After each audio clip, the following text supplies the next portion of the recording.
Hey everyone, GameHounds podcast. How are you? Welcome to episode 800.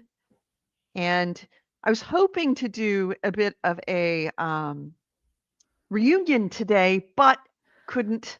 It wasn't in the cards. But we do have, of course, Nick DiNicola and Mr. Maynard, who at one point was a GameHounds host. Will, you were a Hump Date host. Yes. What was the name of your show? I can't remember. Maynard's Minute. Maynard's Minute. That's right. You did the retro report for gaming for Maynard's Minute when we had the Hump Date, when we were a twice a week show. Can you believe that? God, We that did was this so. show at one point twice a week, That was a Wednesdays long time ago. and Saturdays. And Wednesdays was the clean podcast, and Saturdays was the explicit podcast. Mm-hmm. That was Crazy. long ago. That was That's even a lot of before work. me. And Wow. it was pre-recorded and edited, which means that for every hour of show, it's 3 hours of editing. That's all I did in the evenings, was play video games and edit shows. And I loved it. I loved it. Anyway, so yeah, we don't have Commander Tim. He had a family emergency. Goalie may join us. Chaos may join us. Don't know. Haven't heard back from them. Goalie said he would in the Discord. But until that happens, Nick and Maynard and I are all going to be essentially doing just a regular show, because that's what the GameHounds does. We're workhorses. We just Mhm. do the job. All right. So before we No, start. Rolly says he'll be there in a bit. Oh, okay, good. Nice. Excellent. All right. So let's be professional.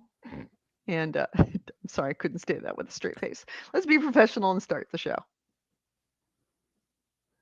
This podcast discusses video games, pop culture, and technology, and these podcasters have big, fat potty mouths. If you're younger than 18 or are easily offended, please stop this podcast now. Oh, and your mom said to take out the trash and do your homework.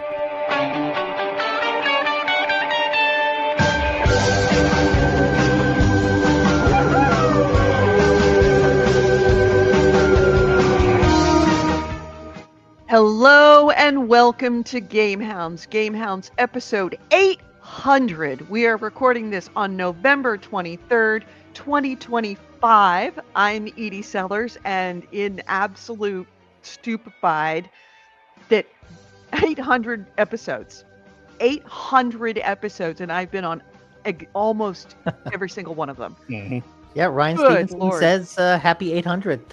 Thank you, Ryan. Wonderful. Thank you, Ryan. Yeah, it's quite the achievement. I mean, in some ways, Willie? there are other shows. Hey, Will Hey, Nessie. Willie. Willincy. Okay. Sorry if I'm butchering your name. Hi, welcome. Thank you for coming. 800 episodes is. You have watched me grow old on this podcast. I'm in next month, I'm turning 59 years old. 59 years old Oh. in a month. I am going to be, this time next year, I'm going to be 60 or thereabouts.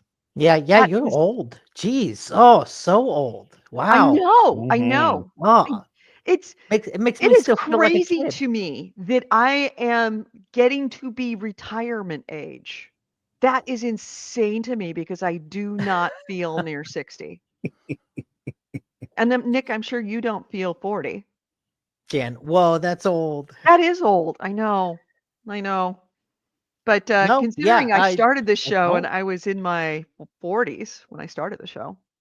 Which is 20s. Which is funny you bring that up. You were in your 40s. I'm 40 now, and I started in my 20s as well when I worked with you.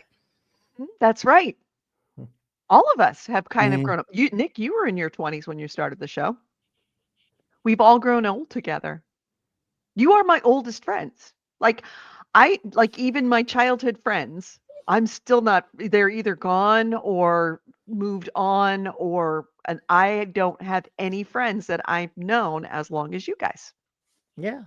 Ditto. that I'm still in, regular touch with. So crazy. Yeah, So, Janice, when did you start YouTube? we started YouTube. When did we start YouTube? We started YouTube as a live show. Well, we were originally Yeah, a when we podcast. yeah, when we started doing the live streaming. Right. And that I think was then with first it was only on StreamYard. Twitch, but then the options got expanded and we could do it on YouTube as well. And that's when we started uploading the videos. Right. So I want to say that That wasn't was, that long ago. yeah, it's, It's probably the last 4 or 5 years. Oh, maybe. easily. Yeah, definitely the last 4 Oh yeah, years. when Spreaker 5 turned to years, crap. maybe. There you go. Yeah, wait, that's right. When do you know? I did not know this. So Spreaker was purchased by iHeartRadio. That is why, and we were one of the first Spreaker shows to be syndicated to iHeartRadio, which is why we got unlimited, storage for free. And Oh, they gave us just like the maximum package for free. And when they ended that, that's when we moved over to this, back to Libsyn, because it would have been something like $1,000, $1,500 a month for what we were getting. And they gave it to us for a very long time. So it was iHeartRadio purchased Spreaker. Do you know what iHeartRadio is? I The didn't know this radio until station? just recently. It's Clear Channel, yep. the radio company that wrecked fucking radio. Yep. iHeartRadio is Clear Channel. That's their new name. Oh, you mean it's the same company? It's the same company. Clear Channel renamed themselves iHeartRadio after essentially becoming a dirty word in radio because they would buy up stations and destroy them, fire everybody, put in, no-name people, and then nothing but syndicated crap. And they renamed it to iHeartRadio. And then they named it iHeartRadio after they destroyed fucking radio. That's just salt in the wound. I know. They destroyed all independent radio in this country. And then they named it iHeartRadio. And then they destroyed Spreaker. Anyway, I can talk shit about them now because they're not giving me free stuff. So, what are you guys playing? I haven't played much of anything. I'm still playing All in Whole. I am going to be moving a lot of my stuff over to the new house in the next week because of Thanksgiving. I know one thing I am going to be playing over Thanksgiving is Call of Duty 7, the new one. I'll be curious what you think of that. I've heard I've poor heard things. Yeah, I've heard nothing but unhappy, but I have specifically avoided all description of why people are unhappy because I want to play it on my own and know, form my own conclusion of why it is doing so poorly. That being said, Chris found out this week that even though he's only been working for them for not even half a year, some of the coding that he is working on for Sledgehammer is actually in this Call of Duty. Oh, Cool. neat. So I don't know if he's when- actually going to have a I'm credit sure on the it. studios share code, right? Oh yes, they do. They So- all share code. Yeah, They that all makes share. sense. That's the engine. They It all goes share into the engine. repository. Yeah, Right. it goes all into the engine and it refines it and makes it better. Right. Quickly, Jan asked Nick, "How old are you?" I am 44. And then he And a asked, newlywed. Why did they do that? I think he's talking about iHeartRadio killing Spreaker. Well, it's a monopoly. It's why did they kill Spreaker? Because I think it just wasn't generating revenue. I can't believe that they were giving. I don't us even know that. why why did they even buy Spreaker? Because they want to own podcasts. That's how. So remember when we started and podcasting was like nobody knew what podcasting was? We had to explain what a podcast was, and nobody And then listened to podcasting podcasts. blew up and everyone got a podcast, and now nobody cares about podcasts. Yeah. Exactly. It's- Well, it's- now it's all true crime podcasts. Oh God, it's all true crime podcasts. That's why they bought Spreaker, is they own podcasting now. If you go and you look at most of the podcasts now, a lot of them are iHeartRadio podcasts. They make their own podcast. Essentially, they find podcasts. They You advertised it too much. buy them. Not wind. This is all on you, Edie. Yeah, it is my fault. It sort of is. I loved Spreaker. It was, well, also we had the premium product for free and it was great. I could start as many shows as I wanted to, unlimited shows. In fact, Kevin and I had a drone building podcast for Oh, like 5 minutes. But I'm glad I have it because now I have him recorded. I have conversations of us talking because oh, I good. don't have any other recordings of him. So, yeah, in fact, one of these days I'm sort of like toying with the idea of creating a virtual Kevin Oh, through that gets a ChatGPT. little weird. Yeah. Yeah, but then again, fuck him. He's dead. Not weird for him, weird for you and the What dystopia the that hell? that means. Well, I know it's not. I'm not. No, he It doesn't would just give be a nice shit. to have a conversation with someone that sounded like him. I miss that. So even though I know it's ChatGPT, I know it wouldn't be him. It would be nice to just have a conversation with him. Yeah, it sounds like an idea that you took from Metroid with Samus having Adam as a supercomputer. Yeah, you watched some dark sci-fi. Yeah. Turn off Sorry, I the Black needed to Mirror. So, Turn off the Black Mirror. so yeah, I know it might be a little weird, but same thing with my parents. I would love to have a virtual dad, even if it's not my dad, just so I could hear his voice and talk to him. Even if it's about something mundane and the answer is not him, it sounds like him. I'd be okay with that. Which is something you just made me remember. There's a thing I'd like to do with my grandparents. My grandparents are 94 and 92. Mm-hmm. Wow. And there's a thing now people do is they get a questionnaire and they just sit down with a recorder and they're like asking questions and they just talk over it just to record everything so you can hear their voice. Yep. One of the assignments that I had in college was to write a family history. And it was at the end of the year. So around the Thanksgiving dinner, the Thanksgiving table with my grandmother, my aunt, and my mom, we talked about all the family history going back to when we came to this country. Wow. In like detail of like specific, like this person said this. And I mean, that kind of not just a general history, but that kind of granular of like, oh yes, I was there, or according to my great grandmother, this is what she said happened. So, and I have those tapes. They're all cassette tapes, and I actually converted. I lost one, or it was like six tapes double-sided, which is a Wow. lot. And I think I lost one or two of them, but I was able to put all of Kevin digitized those for me, and I gave those to my cousin so that she has a copy of her mother and her grandmother and her aunt, which would be my mom, all talking about the family history. And it's Thanksgiving, guys. A bit of advice to all of you, seriously. Go record your family talking about the family stories. Do it over Thanksgiving table because that's when everybody talks about the family stories. Goalie saying no, don't do it. Trust. He's literally giving me a jack off symbol. No, seriously, it's important. You will miss those voices. You will forget what they sound like. it's important to have those.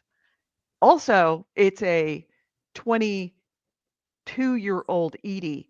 And when Kevin heard that, he was like, "Is that you? Huh. That doesn't sound like you at all." I'm like, "Yeah, that's 20 at 22. I sound totally different." So you get to get a recording of yourself when you are younger.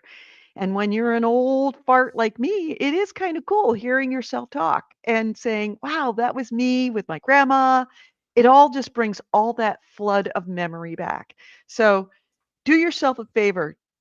Go do exactly what Maynard said. And even if it's just recording everybody talking over the table and no stories. I mean, the stories are nice. Just put it on a recording.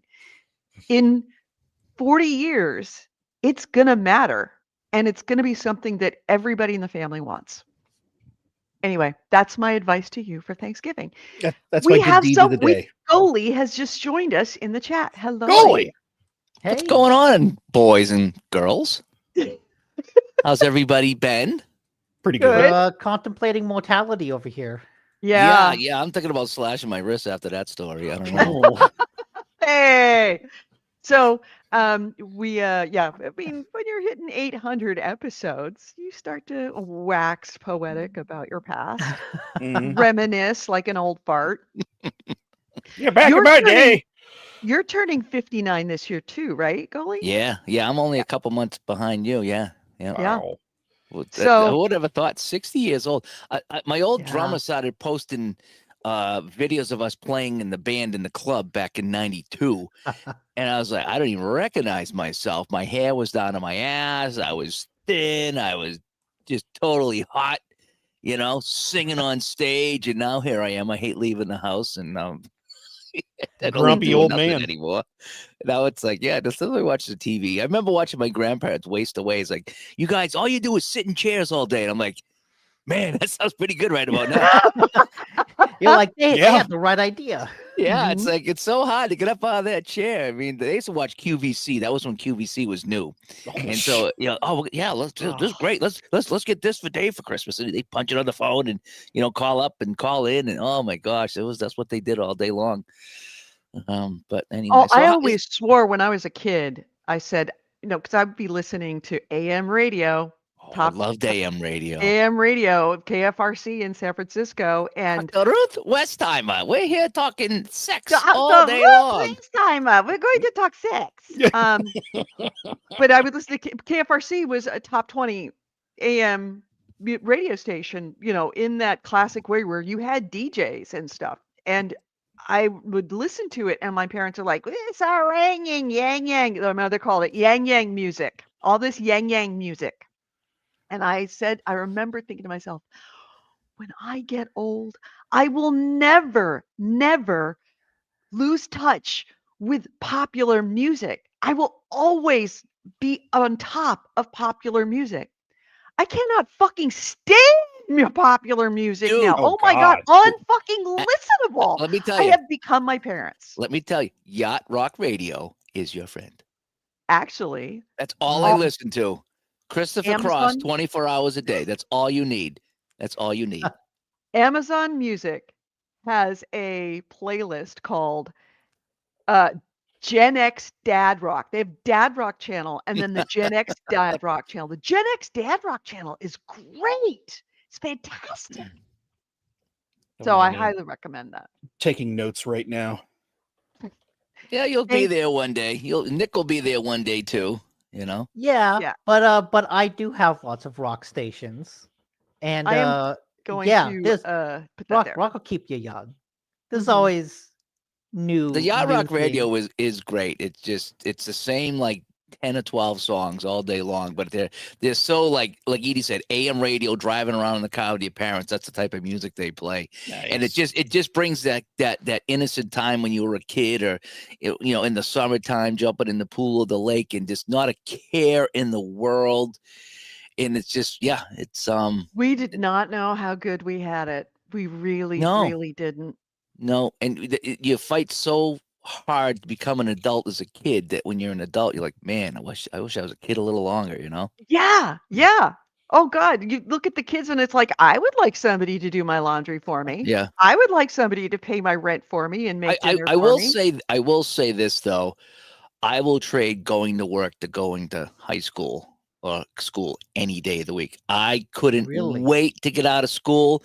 I did nothing in school. I hated it. I just wanted to get home. And I started working at Denny's when I was 16. And I was like, I can make money. This is great. I'll Yeah. scrub all the toilets you want if you give me some money so I could buy a new guitar. Seriously, that's how I thought. And I remember like a couple of times, that's probably illegal now, but I mean, it's like my mother's like, hey, our dishwasher's not going to be in on Friday. You want to take Friday off from school? Hell yeah. And I'd be in, tell them you're 18 though. Tell them you're out of high school though. So, okay. So I lied. I said I'm 18. I'm out of high school. And I was pay you under the table. making money. And I was like, I got a whole day of pay, 8 hours of pay. It's like, it's great. Give me some. Oh, yeah, I hated school. Hated school. See, I loved school. I loved high school and I loved college both times. So I would love, if I could, I would love to go back to college. God, I would love to go back to college. Yeah, I'd Yeah. go back to school. If you could pay me to go to school, I'd do that in a heartbeat. All Same day here. long, every day. I Mhm. lasted Happy. 3 or 4 weeks of college and I finally just gave up. Fucking hated that too. Did. Just You let me must have go to had work. some terrible teachers because college was hella fun. I was an A student in high school, like Mhm. A's, especially in math. I was A plus. And I went into college and every test I took in the first month, I failed like 20 and 30. Not like a 60 or 70, a 20 or a 30. And I just went, well, I'm out. I don't know what it is, but I'm out. If I'm failing everything this bad and I'm an A student, then something's wrong. Mhm. I just didn't think I wanted to be there, to tell you the truth. I did want to go and make my own way in life. I didn't want to sit in 13th grade. That's what college was. 13th grade. Ryan, good to see you. Yeah, I actually happened to have this hat by accident, and the World Series happened. I got the Dodgers hat too. So I'll Ugh. put this one on. Yeah, And- no, we can't do not put that Dodgers hat on. Yeah. Not around me. He also says he's living in the actual GTA, the Greater Toronto area.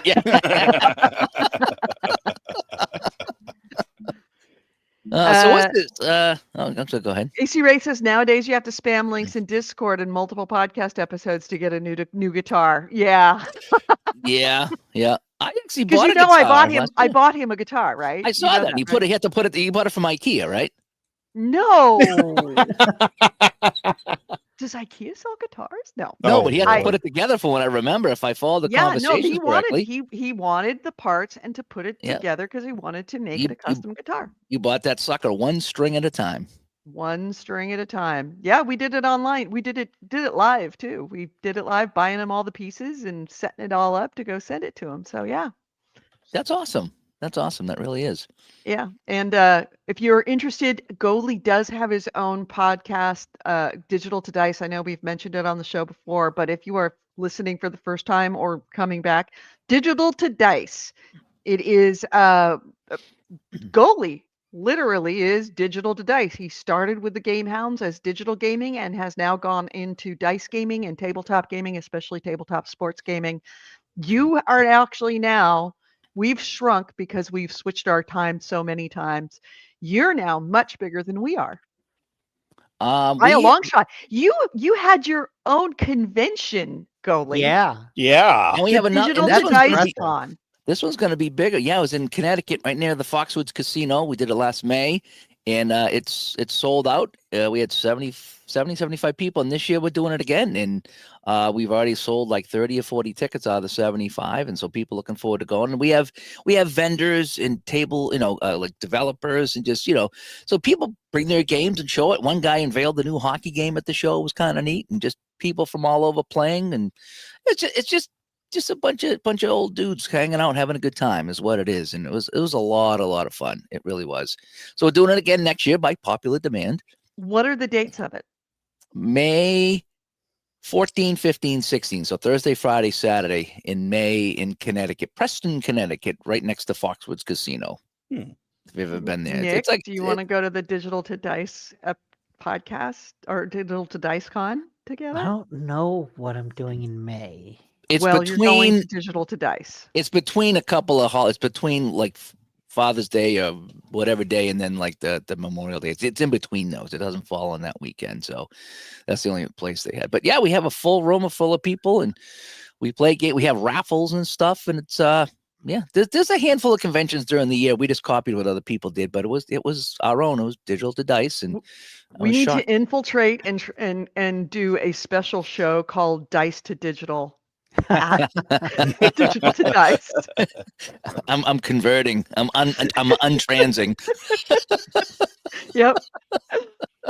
Tonight we have our biggest episode of the year tonight, because we're in year 7, by the way, of Digital to Dice. Wow. Episode 281 coming up tonight. This is our Black Friday show. Okay.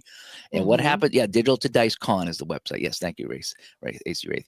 So tonight is the big anticipated show. Last year we probably had 70 or 80 people watching live as we did it, and we unveil all the Black Friday deals in our community. Nice. Okay. So it's cool. like, hey, this company here that sells this football game, here's their sale. Go to this website, put in the code turkey, and you'll save 10% off. This other guy, his baseball game is on sale, and he's giving away a free season for every season you buy. And we just go right down the list. And I think we got 23 or 24 things to talk about tonight. And it's our biggest show of the year. Nice. Show of the year. Yeah, we have a good time with that. So yeah, so big things happening over here. I did lose my co-host Ron, though. He just 2 weeks before the convention last year, he says he doesn't want to do it anymore. Oh, okay. Good. I thought when you're talking to a widow, when you say I lost my I lost him on the show. Yeah. He just one day just said, yeah, I don't want to do it anymore. I've done it for 6 years and I'm just kind of tired. I think the community got to him. You know, 'cause I don't know about you guys, but we do this thing, and like you do a video or you do a show, and then you get like 100 emails from people asking, how do I do this? Where do I find that? Can you help me with this? And it turns into hours and hours of your week just helping people play games. And I think he got burnt out on that, because he's just like, man, I'm just all these people contacted me and asked me questions and asked me for chats on the side, and can you help me with this and send me that? I spend a lot of hours a week. Hey, can you send me that spreadsheet? Or that thing you created, can you send that to me? And where do I find this? And how do I get the images in my game on the computer? I can't figure that out. And so you do a lot of tech support for people. It's like, I get a better idea. Why don't you call the guy that made the game? Yeah. Give them a call. They could probably give you the right answer, There's a reason why community managers is actually a full-time job at a lot of these gaming companies, because it is a full-time job. Yeah, you don't mind helping people, but sometimes it can be a lot when you like, I'll do a lot of like gameplay videos, okay, along with a podcast on my YouTube channel, and like, here's how you do this game here, and I'll play 10 minutes real slow. I'll get 100 questions on that 10 minutes. Like, well, what about this? And what about that? What about this game? And what about that? And what if I want to play it this way? And I'm just like, why did I do that video? Yeah. So, all right, let's hit what you're playing. Like I said, I'm going to be playing.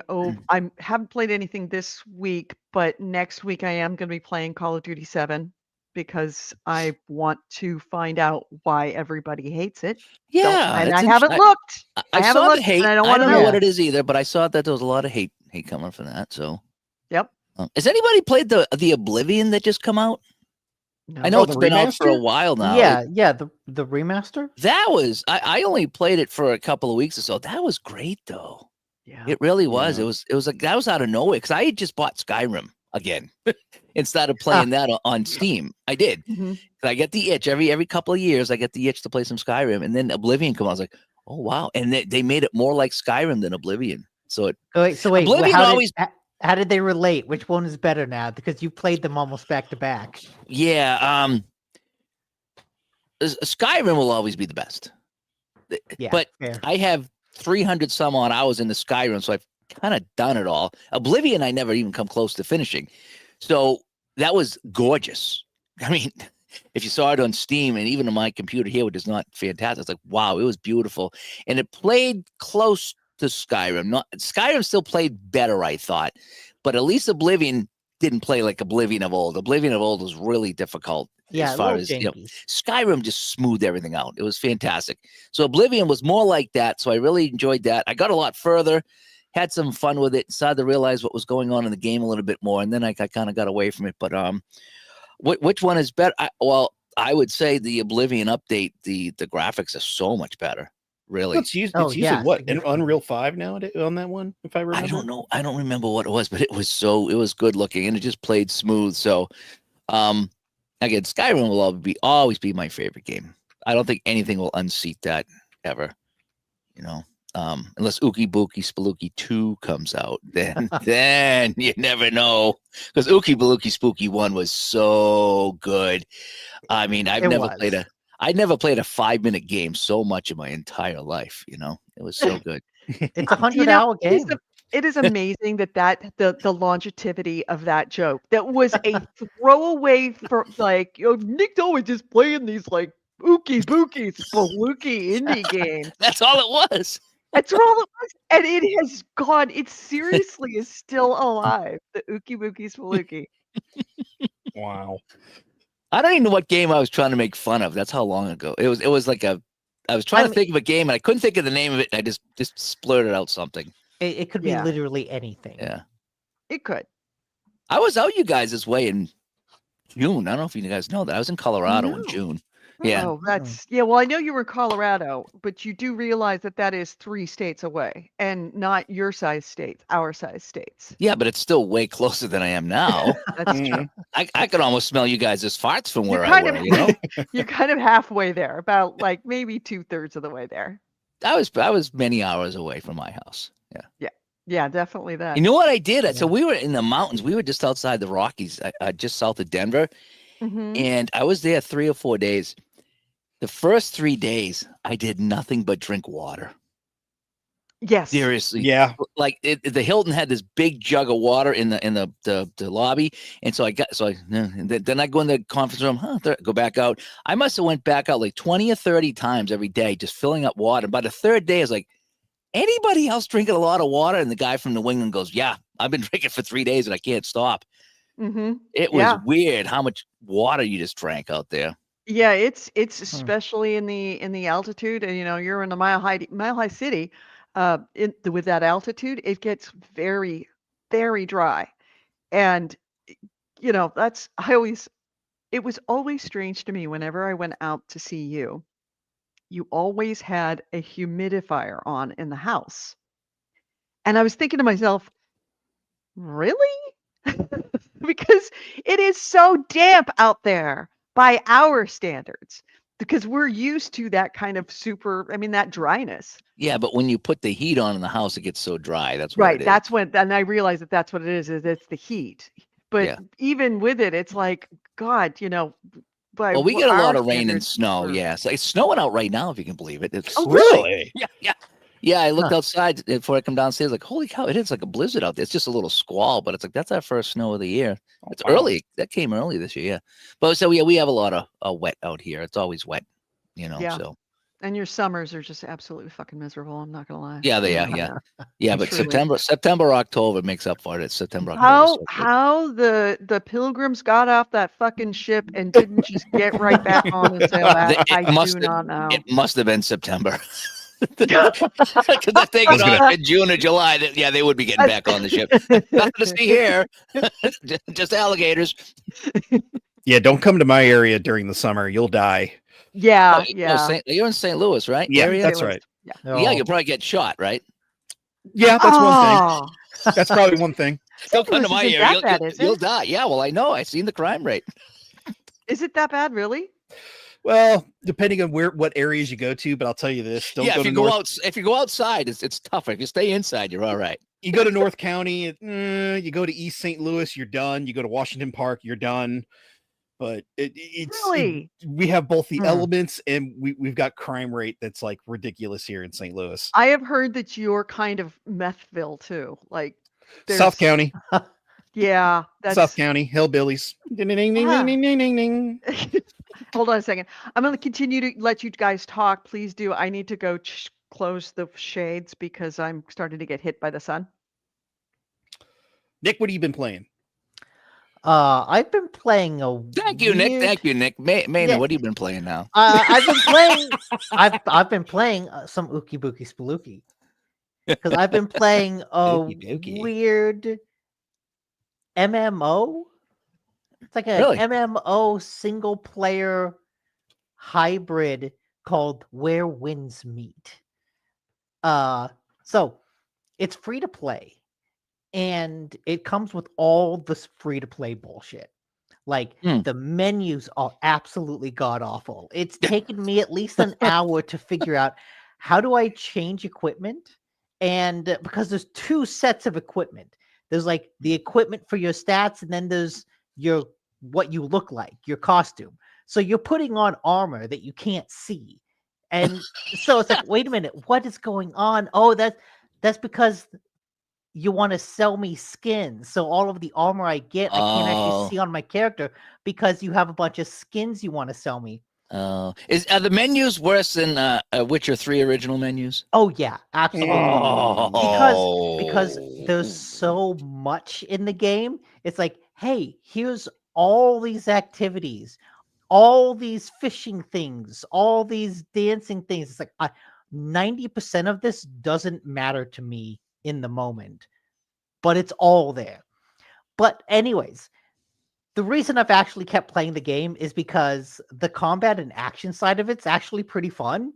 Like, it's a pretty good open world single player game that then you're like, oh, okay, I've got a side quest. It asked me to go online, so I'm going to go online, and now it's an MMO. And you kind of play in there for 30 minutes, and then next side quest, back offline, single player mode. It's like, oh, this is kind of cool. Weird. It's janky as hell. Like I said, menus not good. I've been booted back to the menu. I've been logged out and booted back to the menu like at least 3 to 4 times a night. Do you think that's part of the game? Maybe it loads back in pretty quickly, but it's just like I'm in the middle of a fight and log out. Imagine a game that does that does that on purpose just to piss you off, and it's part of the game. That What's would be the name cool. of this game again? This is Where Winds Meet. Oh, there you go. Yeah, okay. It's a Chinese wuxia game. So, everyone's in their elaborate Chinese outfit, and they're all doing like the really dancing sword fighting skills. But like Dynasty Warriors. Dynasty Warriors is like maybe a bit more actiony, a bit more button mashy. But that's actually kind of why Where Winds Meet is good. It's got semi-Souls style combat, but it's also not as difficult. And so you can do a bit of button mashing, but there's still combos that you want to do. So it's the way that it wants you to kind of manage your stamina and focus on parrying. Like, it's a good system. And so it feels good to fight. But then it's also surrounded by an MMO game that's kind of broken, but also kind of fun. There's a whole fishing, mini game, a whole fishing skill tree that I got halfway up because I found a location where I could Tai Chi a lake, and it's like throwing a grenade into a lake and just a whole bunch of fish fly out of it. So I just did that over and over again. And every fish that I blew up, it counted as being caught.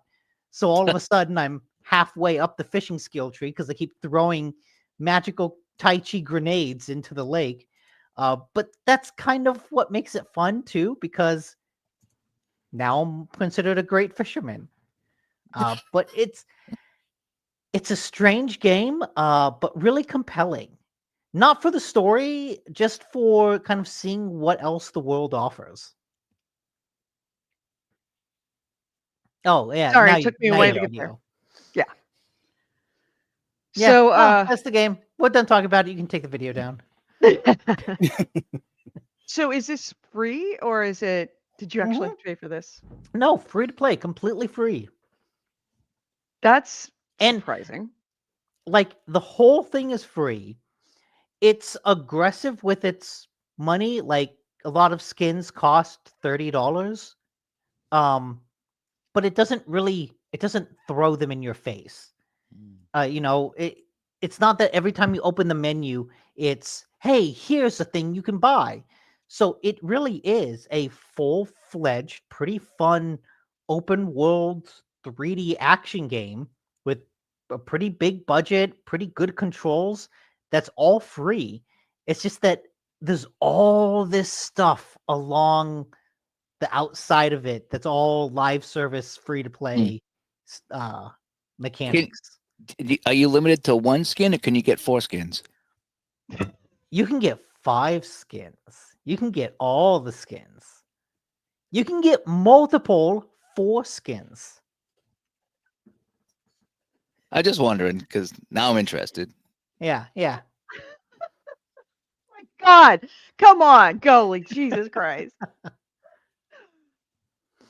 All right. Well, that sounds actually Yeah, it's interesting. not, I mean, for a free game, it actually looks pretty good. And even that's if it what's is kind of the most buggy. interesting thing about it is that this feels weirdly like a picture into the future of imagine Skyrim, but imagine it just with all this free to play bullshit in it. That is how they justify a free to play Skyrim. What does that look like? That's kind of what this is. And it's kind of a mix of like, if you take WoW and you mix it with Fortnite, and that's kind of what you get. How do you take an MMO and a modern live service game, kind of mix them together while also providing like a good single player experience? It's kind of like a game that's trying to do every business model, and it kind of pulls it off in a shocking way. That actually sounds kind of cool. It's Would you addicting. play it on your Steam machine on your television? You can, because it's on Steam. I know. Yeah. Everything's on Steam. All right. Anything else that you played? That's it. All right. Maynard, I know you're playing Balatro. Goalie, this is a game, Dice to Digital. This is a game you might actually really, really like. And it's on mobile. So you don't have to sit in front of your television. You can play it on your iPad or your iPhone. So tell me more about Balatro. You now, Maynard, I talked about Balatro at length last time. I want your take on it because I only played a little bit of it and then had it completely disrupt my relationship with my boyfriend. It can do that. It can do You that to actually a lot of things. You actually can speak to it as an actual person who's played a lot of it. I think if I remember, I think I've got like 40 to 60 hours into the game. And basically it's poker, roguelike, deck building. So basically you are playing through the game. If you don't have enough chips, you lose, you start over, but over time you're changing your strategies. You're trying to do certain types of poker hands, and it's like number go up, we're good. And it's got a dopamine effect because when you're playing this and you really get into it, and you brought it up last week, like a game can last maybe 3 or 4 minutes, and then there's games that can last maybe an hour or two. It depends on your play style. And basically, like from what I've done, like my Steam Deck is right here. Whenever I travel, Balatro's on this, ready to go. I'll be on my flight. I'll be at my hotel. I'll be at my location with all my work done. I'm playing Balatro, and basically, it's a time killer. That's what it is. It's a time killer. Now, what's real funny is you really get into it. I've seen streams now. If you've mastered the game, people will modify this game and try to break it. So it's basically, all right, how high can the number go? And they'll do ridiculous card sets where it gives you like a whole bunch of random stuff. And people are trying to break the game or try to last as long as they can until they break the game. But yeah, the boyfriend ended up unintentionally breaking the game. He was logging into it and playing it during a company meeting. And he ended up getting a combined amount of jokers because that you buy jokers. Yes. And these jokers modify the deck and modify your modify multipliers on your hands. And then you can trade them out and get them. Essentially, you tune and tweak your jokers so that you can't never lose. And it's very, very hard to do. But he ended up getting a set of jokers that every single time he played, the modifier went up. And at a Mhm. certain point, his modifier was something like 1100. Like insane. And it's like at a certain point, he's like, I can't lose at this point. I cannot lose. It'll get to a point, but like what I'm talking about, we're seeing like 1 period E-09, like ridiculous numbers.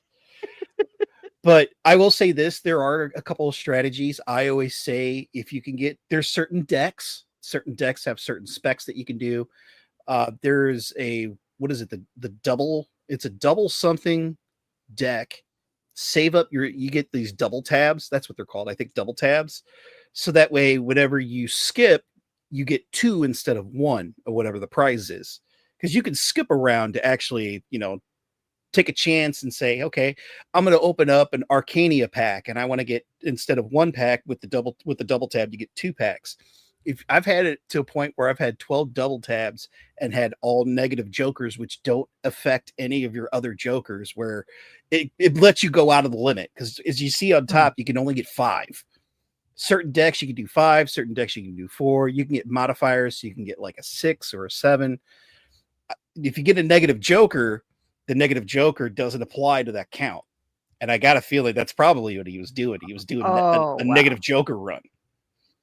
So that's crazy. There's a lot of strategy in this game. It is a complete time waster. I will say the marketing for it has been great. If you go on Steam, I think there is a link that is helping out with a foundation.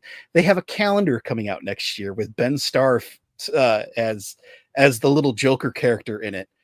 And he's in all these different outfits of the different Joker cards.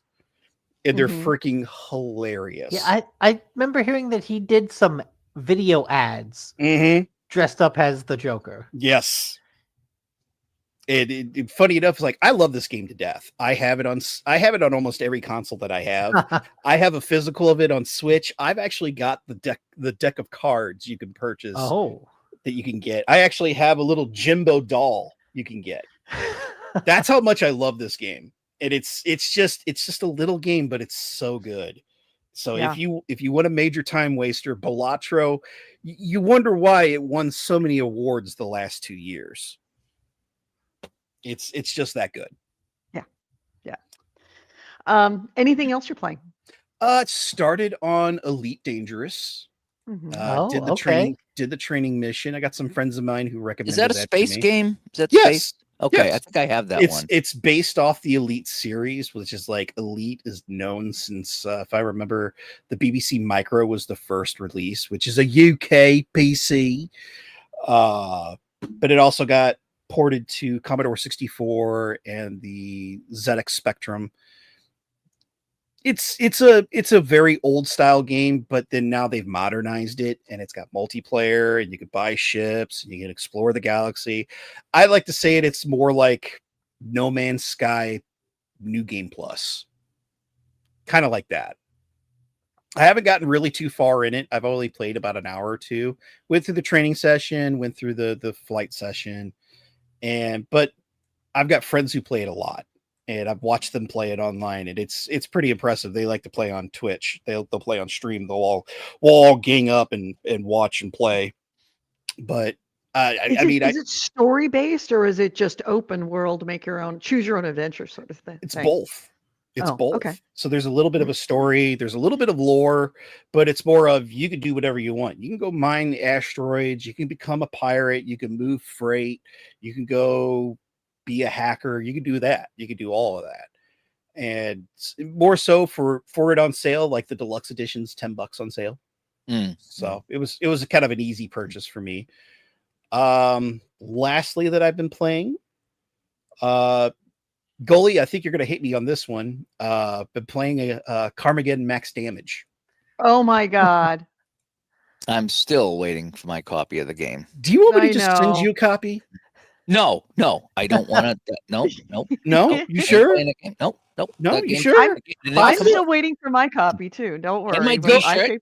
My T-shirt. It's the principle of the matter. Yeah, jeez. Well, they're not going to buy a second copy. It's the one and only game I ever crowdfunded on whatever that thing was, and that Kickstarter. I didn't get it. I never got it. Wow. And I never backed another game since. Wow. Yeah. Well, later in the show, there's something to bring up, but Mm-hmm. I have been playing a modified version. It's called an overhaul mod, and they just released 1.6. It really retunes the game, the driving physics, everything. Makes the difficulty a lot harder. Drivers are a lot more aggressive. They will compete with you. Like if you're doing just a lapped race, they will race you. They won't just meander off and just do whatever they want. They will continue the race and try to beat you. It is a fun, stupid game. I've loved the Carmageddon series ever since the original came out back in 1997. Mm-hmm. So And- this come out before GTA. Do you think GTA stole some of this driving into people thing from Carmageddon? I think a little bit.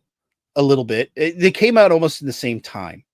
And it was at that point we just came out of the senators and such doing all the investigations with violent video games and such, where the ESRB was mandated and such.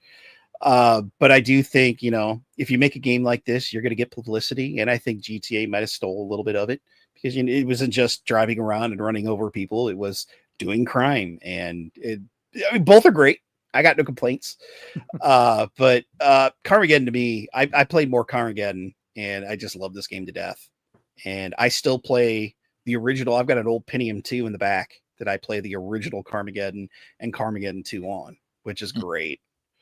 So, but yeah, if you do get Carmageddon Max Damage, there is an overhaul mod I would highly recommend, free of charge.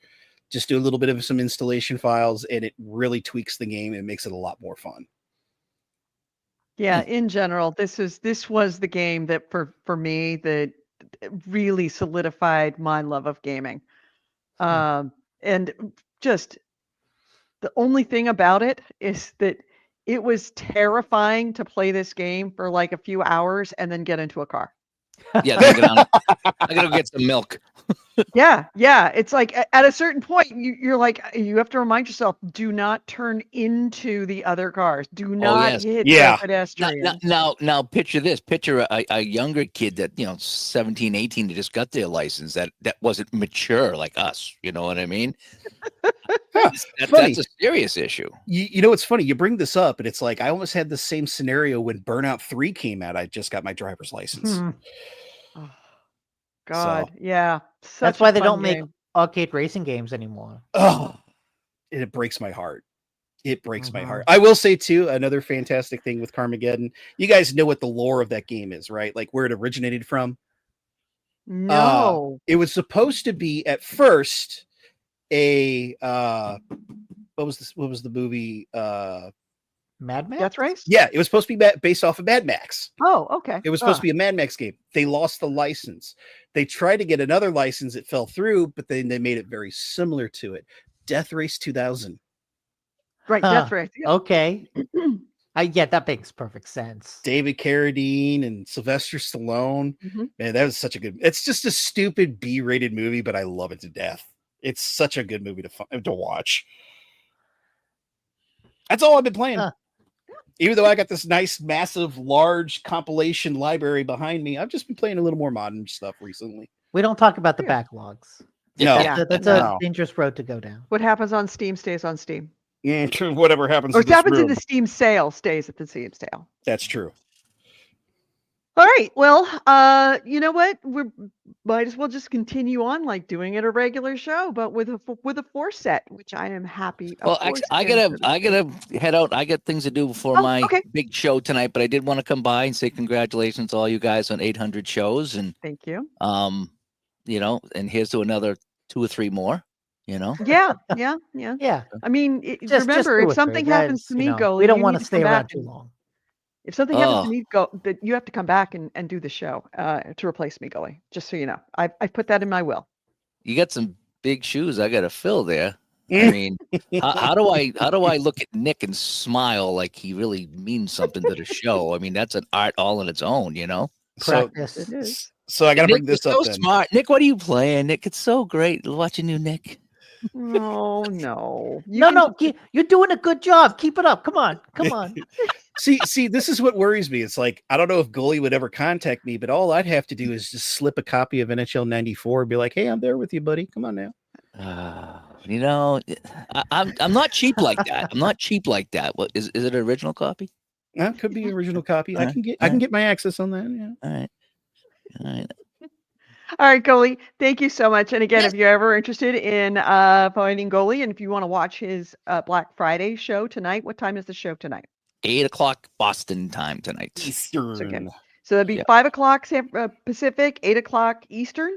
On just going to be on YouTube, and the name of your YouTube channel is, if they wanted to search for it, Yeah, Dave Gardner videos.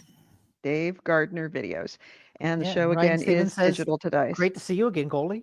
Yeah, I check in Goalie. from now and then. I'll be sitting. Yeah. Usually Sundays I'm like my one day off, or like I already worked 2 games today, so today wasn't a day off. But I'll have my phone while I'm sitting there watching football, and I'll check in on you guys, and I'll try to comment and see what's going on. I try to keep up with the video game world, but I'm like 2 consoles behind right now, so you know. You haven't. You're good.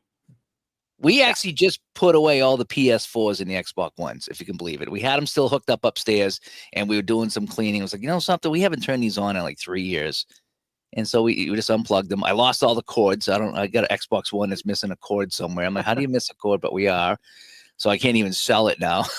Oh, shit. So I'm going to have to like smash it with a hammer so no one can get all my details and steal all my games off my hard drive. So yeah. So we just haven't done much. I do some Steam stuff. I still go on Steam and get the sales. I like the point and click games. Oh. You know, you ever see those games there, and it's just like, you know, there's a dog guarding the door. So you go and you find the bone, give it to the dog, and he goes away from the door. Then you can go up the stairs. And now where's the key? Oh, the key. You move this, and there's the key. And I love those little games Monkey Island, all the Sierra. Stuff like that, Maniac Mansion, Day of the Tentacle. I get so many of those, and I just sit there and just. I'm hitting the help button all the time because I can't figure out. You know what I mean? You know, goalies cheat codes, NHL 94. Do I have cheat codes for that? I don't know if I do. It would be hard for me I'm to find. sure if cheat codes need to be found for a retro game, there's somebody still- right there Yeah. that will know about that. The project I want to do, I don't know if you can see this up there. Okay, you see that stack right there? Mhm. Yeah. Those are all the hockey games for the Sega Genesis. There's like 17 of them. Mhm. No joke. And my goal one summer was to do a series of playing 5 or 10 minutes of every single game and show it off and say, here's all the games for the Sega Genesis. And I still haven't done it, but it's on my list of things to do. That would be fun. I will Is, definitely check that out if it happens. just to go and say, and there's differences in all of them. They're all a little different. You know, they're like cats. You know, they're all a little special. All the cats are special. There's not one that's any better than the other. Yeah. So one day I'll get the project done. But you know, aside from that, I'll just continue to play my Skyrim and Oblivion on Steam and enjoy my time with that. So, but anyway, Well, thanks for having me on. It was have fun. a great show tonight. It was Thank a fun. you so much for coming by. It was a fun 10 years with the GameHounds. Yeah. It was, and then I matured. Yeah. Well, you know, everybody has to evolve some way, some better than others. Hey, we went to Kowloon last week. I was thinking about you guys. Once a month we go to Kowloon. I'm we so do. glad it's still around because that's almost a destination for us. Yeah, they keep changing it though. They want to tear it down and build a apartment complex there. Oh. Yeah, and it's like, oh, we'll still have the restaurant. Yeah, it'll be the size of a diner. You know what I mean? Yeah. Yeah. No, So- if I ever win the lottery, I already have it set in my head. If it's a big enough lottery, I am going to purchase that, and I am going to make sure it is a historic site so that it cannot be torn down. I will have it Nice. registered with the National Historic Registry, Oh, so it can't be torn down. change it to GameHound Loons. That's right, Game Loons. Game Loons. Game Loons. Yep, Yeah, Scorpion Bowls. Yeah, Scorpion yeah. Bowls. That Yeah, was go- the place for Scorpion Bowls. Yeah, the Left 4 Dead band. Yeah. Oh, the Left 4 Dead band. Oh, You talk about AM radio. The Left 4 Dead band. That was it. You know. yep, pretty much. All right, have a great show. Thank you Bye, so much for being guys. here. Bye, Bye. goalie. Yeah. Bye. All right. With that note, let's get down where I can go to it, and let's hit the news. News, the news, views, and commentary of the week in gaming with Gamer Edie. May the Nard, and hold on. The first item is First of all, AC Wraith is reminding you that with a big enough win, you said we'd each get some of the money, but would have to move in with you for a year. Did I say that? You don't have to move in with me for a year. I'll still give each of you some of the money. Not going to say how much, but I would absolutely. When you're 60 and you're looking at like a lottery win, there's only so much. It's a bit like Gabe. How much money does one person need for that short a period of time? So you might as well spread it around. How many yachts can you buy? Right. I don't have any kids. Who am I going to leave it to? My rich cousins? They don't fucking need my millions. They've got their own millions. So, yeah. Anyway, first item is Nick. You're the ones Me? with the items. I mean, I've got a couple, but Oh, nothing do I have huge. items? Yeah, take the floor, Nick. Okay. No, all right. I'll Oh, take no, an okay, item. no, I got one. No, I got, take an I item. got, No, good. no. I got, no, I got fun, good news, happy news. Okay. There was the Golden Joysticks, which is an award that I couldn't find more information about in 10 minutes that I was looking this up. But big award show that kind of pre-does the Game Awards.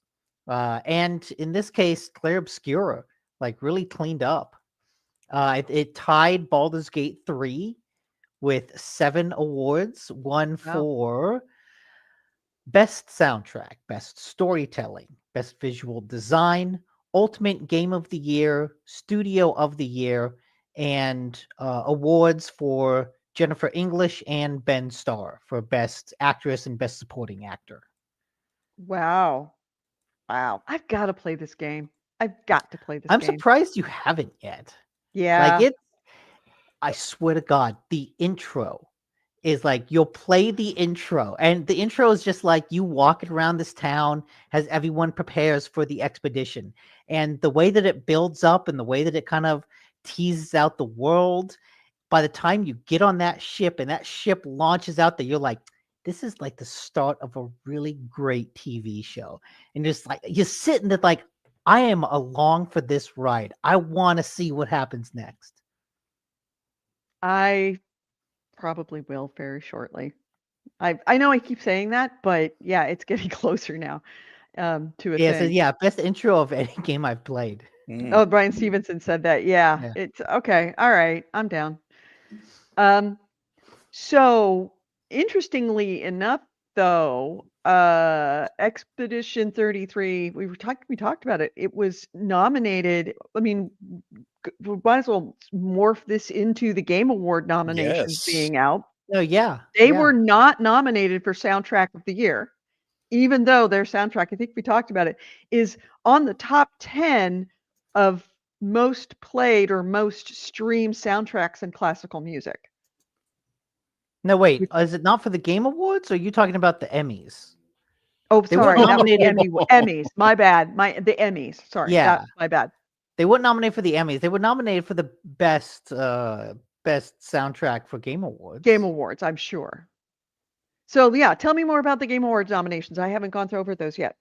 Well, where do we want to start? There is quite a bit. I will say, Claire Obscure is in a lot of categories. Best game direction. We'll start with there. Claire Obscure, Death Stranding 2, Ghost of Yotai, Hades 2, and Split Fiction. We'll go next to best adaptation. Let's see. Oh, that's movies. Is that movies? Oh, that's for TV shows and movies. Okay, Yeah, no. TV shows. Fallout's gonna win. Fallout should win. Absolutely. Fallout is not on the list. Oh, Yeah, it's probably not on the list because it was last year. Yes. It hasn't come out for this year. Yes. Yeah, that's correct. Yeah, but it's gonna win every time. What are the nominations for that adaptation? This adaptation was Last of Us Season 2. Devil May Cry, Minecraft movie, Splinter Cell, Death Watch, and Until Dawn.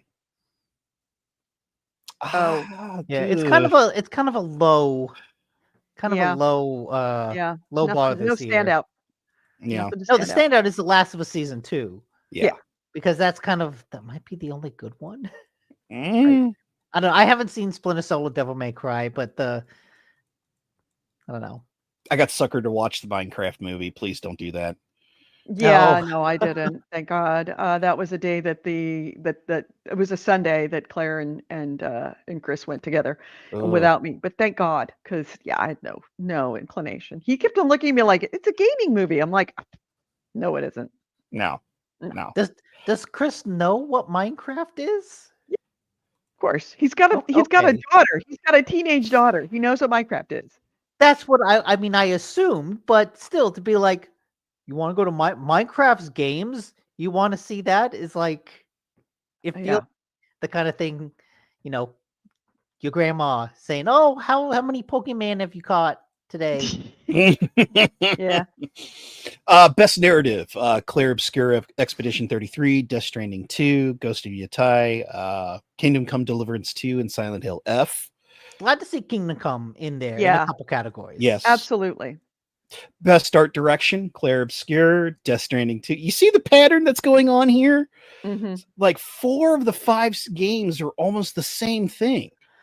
Yeah, Go- there's like 4, like you said, 4 or 5 that have kind of swept most categories. Yes, but like Claire of Obscure is almost on a lot of these Yeah, categories. I've Well, seen according to the headline that AC Wraith linked to is that it was nominated for every category that it qualified for. Which is yes, crazy. which is 12 categories. Yeah. Maybe So it's nominated for 12. Yeah, best performance. We've got Ben Starr, Charlie Cox, Erica Ishia, Jennifer English, Kanasatsu Kato, and Troy Baker. I really hope Ben Starr wins that. He did so good in Expedition 33. Yeah, I mean him and Jennifer English. Yes. It's hard to choose between them.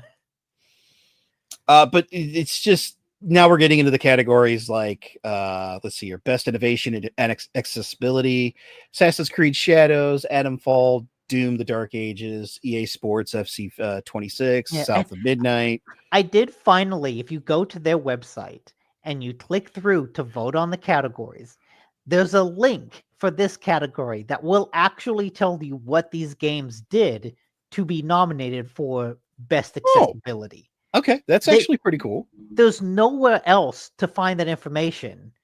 But I did look through it, and a lot of it is kind of just menu stuff, right? Hey, it added a difficulty mode here, it added a colorblind mode there, like surprisingly low bars, but also I think the Assassin's Creed one listed a bunch. Like Ubisoft has kind of invested a lot into that.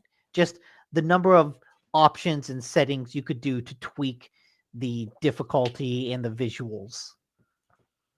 So, best ongoing, Final Fantasy. Wow, Final Fantasy 14 is still going.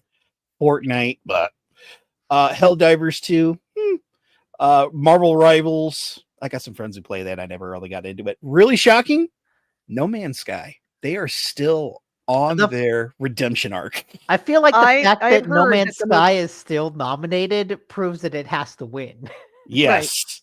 I've heard that the most recent update actually allows you to be a full-on pirate, and it's actually it's now really, really, really good. I mean, it's been good for a while. I mean, for best community support, Final Fantasy 14, Fortnite, Helldivers 2, No Man's Sky is also in that, but Baldur's Gate 3. Okay. Best independent. Oh, go ahead. Oh, go ahead. I'm curious. Tell me about the indie games because, of course, that was I don't want to say controversial, but it was the newsworthy category because one of the games that was nominated bowed out because they were not. No, it was rookie title, studio rookie of the year, best debut indie, best debut. That's what it was. Yeah, best debut. It's Blueprints, Claire Obscure. I can't pronounce this. Despelote.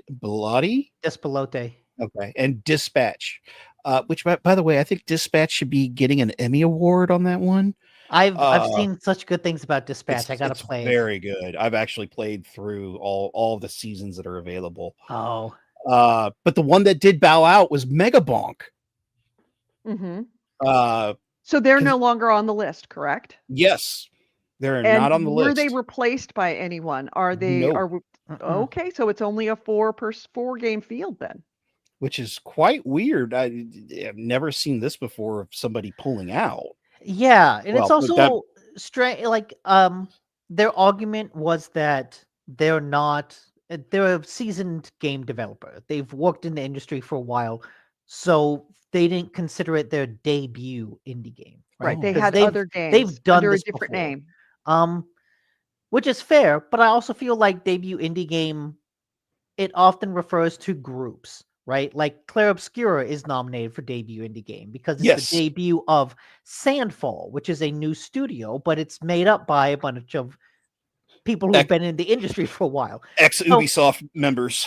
Yeah. So it's an interesting consideration because, like, if he doesn't want to be nominated, right, he can pull out of the nomination and all he wants. But it's also interesting to hear his argument and think that, I don't know, it could apply to a lot of people. Mhm. Well, think of it this way. All those people that didn't withdraw and maybe should have, they didn't get nearly the coverage and the almost universal approval for being an ethical company, ethical guy, Yeah. as he did. I'm sure that spurred not only sales, but certainly name recognition. Yeah. For I mean, this it's also one because guy. he did the right thing. Smart. Megabonk is more of a solo game than any of the other games nominated They are. on that Yes. list. Now, best independent game, so best indie game. Absalom, Ball Pit, Blueprints, cool. Claire Obscura is in there, Hades 2, and then Hollow Yeah. Knight Silk Song. So that's going to be a very interesting one. That's to going to watch. be like a bloodbath of a category. I would agree The with fact you on that that. there's Hollow Knight, Hades, and Claire Obscura, just those three together, Yes. is funny. Ball Pit doesn't stand a chance, but I just want to. You're rooting for it. I got to send my love out to Ball Pit because it's such a goofy, fun, well-designed game. I'm just going to go ahead and predict probably Silk Song, but I see Claire probably winning it. Now, see, I think Claire would take the game of the year, and so best indie goes to Silk Song as like a consolation. Okay. That's my thinking. Well, let's continue here. Best action game: Battlefield 6, Doom: The Dark Ages, Hades 2, Ninja Gaiden 4, and Shinobi: Art of Vengeance. Which that's quite unique. We have three old school series that have come back. Doom, as you know, frantic shooter as it is a great FPS. Boomer shooters, I love boomer shooters. Ninja Gaiden 4, if you ever really got into the Ninja Gaiden series, which we just lost Tomonoku Itagaki here a couple months ago, which is unfortunate. But also Shinobi. So there's two old school ninja games that are in there, which is fantastic to see. And I hear Shinobi is actually really good. Yeah. So that's a good list of games. Let's see. Continuing on, best action adventure game: Death Stranding 2, Ghost of Yotei, Indiana Jones and the Great Circle, Hollow Knight Silk Song, and Split Fiction. That's going to be another bloodbath to watch. I mean, you know what? It's been a pretty good year for games. It has been. Let's see here. Best RPG: Avowed, Claire Obscura Expedition 33, Kingdom Come Deliverance 2, The Outer Worlds 2, and Monster Hunter Wilds. I have heard good things about Outer Worlds. I got to vote for Kingdom Come for that one. Come on. Claire Obscura is great, but Kingdom Come has to represent something. Now, here's a category I'm not impressed with. I'm a big fighting game fan. 2XKO, Capcom Fighting Collection 2, Fatal Fury, City of Wolves, Mortal Kombat Legacy Collection, and Virtual Fighter 5 Revo. I'm just going to go ahead and say it. Give it a Revo. Give it a Virtual Fighter 5. We've been dying for a new Virtual Fighter. It's in process. They brought back Virtual Fighter 5 to modern consoles in the Like a Dragon engine. It's really good. Highly recommend it. But everything else, I'm not a fan of the Fatal Fury because of personal things. The Mortal Kombat Legacy Collection, it's had some problems I've been noticing with difficulty where it still does the CPU's watching your inputs and getting you back.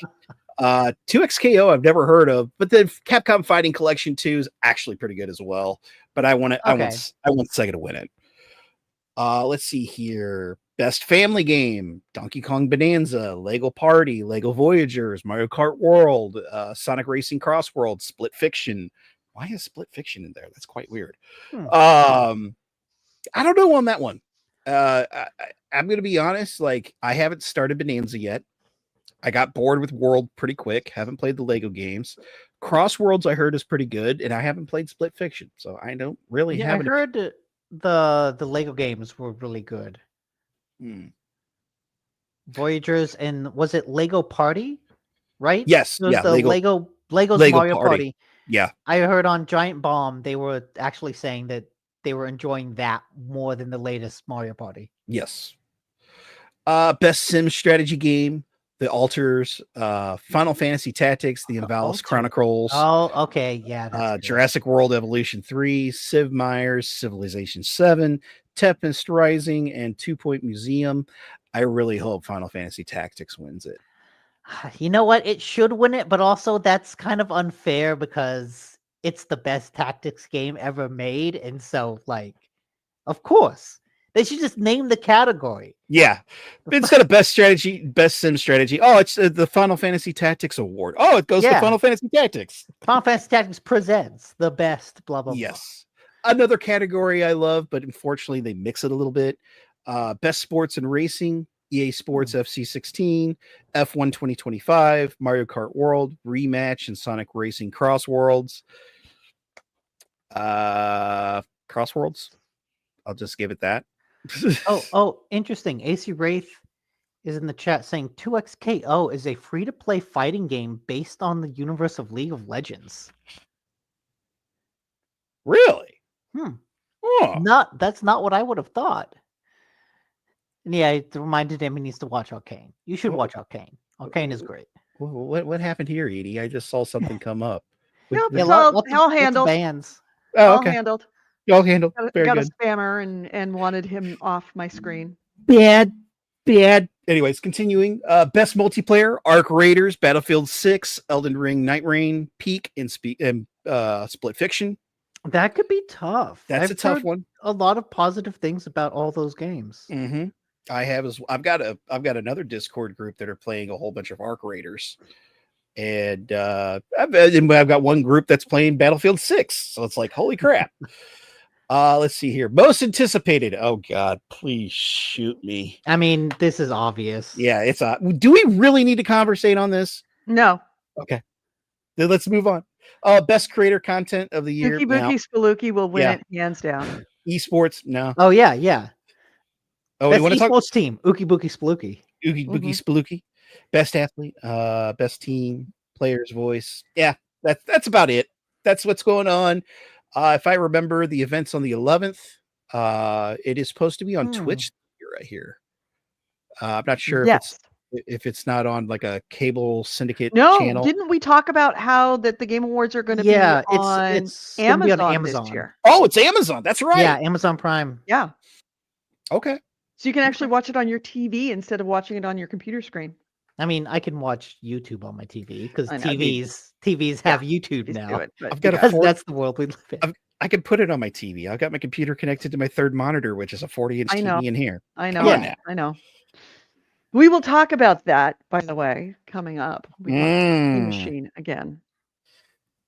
All right. So my first item is Ubisoft. I remember last week we talked about how Ubisoft had canceled its earnings report and suspended its stock sales minutes before it was supposed to go live with the earnings report. And how is it being sold? What happened?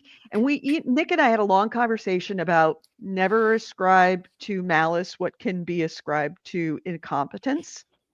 And I thought maybe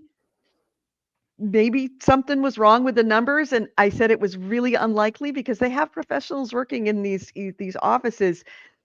With that many people in finance, the likelihood of it being a mistake in the numbers at that late a stage is almost impossible. Well, we now know Ubisoft has explained why it halted the I said training. Hold on a second. Let me change that. Trading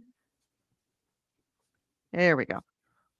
It explained why it delayed the earnings report and why it halted all the training was it was numbers. It was bad numbers. The numbers were wrong. They got the numbers math were wrong. The cooking So- was bad. Right. So Oh, the we added when we should have subtracted. Subtracted. Oh Shit. shit! yeah. So they were going to do that, like I said, half of your earnings report, and they didn't do it. Ubisoft has explained since what happened. Basically, the company made an accounting error on their report. Ooh. It was spotted by an auditor, and which is they have outside accounting firms Mhm. that review these numbers. Like I said, this is multiple layers of people triple checking numbers to make sure, because we're talking about, if you're wrong, Onions. It's like onions. you could go to jail if you're yeah, wrong that- about some of this stuff. When you're absolutely. talking about a public trading company.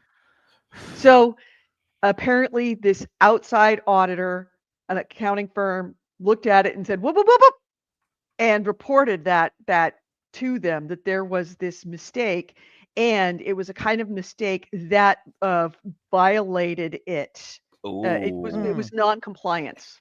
It's a compliance issue on that number. So the Nintendo had to delay that first half report and Ubi. delist its stocks because it found this error of non-compliance. It was Ubi, not Nintendo. Ubi. Did I say Nintendo? I meant Yes, Ubi. you did. Yeah, Yes. you know what I meant. Yes, I did. So, and interestingly enough, though, Mhm. here's the little kicker on this. The accounting error was found for the year 2024-2025, Oh. not the year 2025-2026 timeline. And that is a very important period because the previous year's results set a baseline for comparison to the current results. And if results. last year it had Mm. lower numbers than this year, it looked like Ubisoft grew. And they didn't. No. So that's why this adjustment had to be made. That's why they had to suspend all of the trading on the stock. That's why they had to delay the results, because they found an error in the previous year that made this year look better by comparison. So this year's numbers were right. It was last year's numbers that Yeah. were wrong. And if they'd have Ouch. reported this year's numbers with a growth number on it, that's the part where it'd have been non-compliance. Yep. Mm. False information. Right. So it was an old error and that's why it was found at the last minute. It was an old error that So was who found. who the who new checked the one. numbers last year, because they fucked up? Somebody fucked up last year. Yeah, somebody royally fucked up. But they fortunately caught it before the report was made, because had they done that, then there would have been some very serious and significant ramifications if they said that their company had grown when it hadn't. So yeah, that's why it was. Nick, you were right. It was bad accounting. Good job, Nick. Yeah. And So I said just assume people are stupid, and that answers 90% of any questions you may have about society. And I think my quote was, it is so unlikely to the point of almost near impossibility. There you Almost. Ooh, go. Almost. wow. Take that So, yeah. bar you have and lower it. Lower it. So It's that's funny. that. It's funny you brought up Ubisoft, and we just had that discussion, and we just talked about how Claire Obscure is dominating the Game Awards and their nominations. Can you just see the scene of Homelander with the earring going on and seeing all those nominations happening? Just the Claire Obscure 23, Claire Obscure Expedition 33, Claire Obscure Expedition 33, Claire Obscure. It's just you just see Ubisoft going, son of a bitch. One could only hope. Oh, Yeah. What, Nick? there's a AC Wraith link to a story. Saudi Arabia's prince has big plans, but his giant fund is running low on cash. Well, they just spent so much money. EA! It's just on fucking EA! Absolutely. Oh Lord. That's the equivalent of me buying a completely useless Danish teak desk. You're broke. I'm broke. I got no money. Oh, by the way, I love Corey's little post there. That's funny. What? Oh, Corey Wallace says 800 episodes and Edie finally admits that Nick is right. Something's wrong here. I will say, do turning we a corner. ever get back to the Rog Ally bet? No. Yeah, no, I No, think we we haven't. did, but we never made good on those promises. Nah, well, generally speaking, we rarely make good on our promises on our bets. We just wing it. Yeah, exactly. We say it's really about winning. It's not about the bet. It's about the winning. About the winning. Yeah.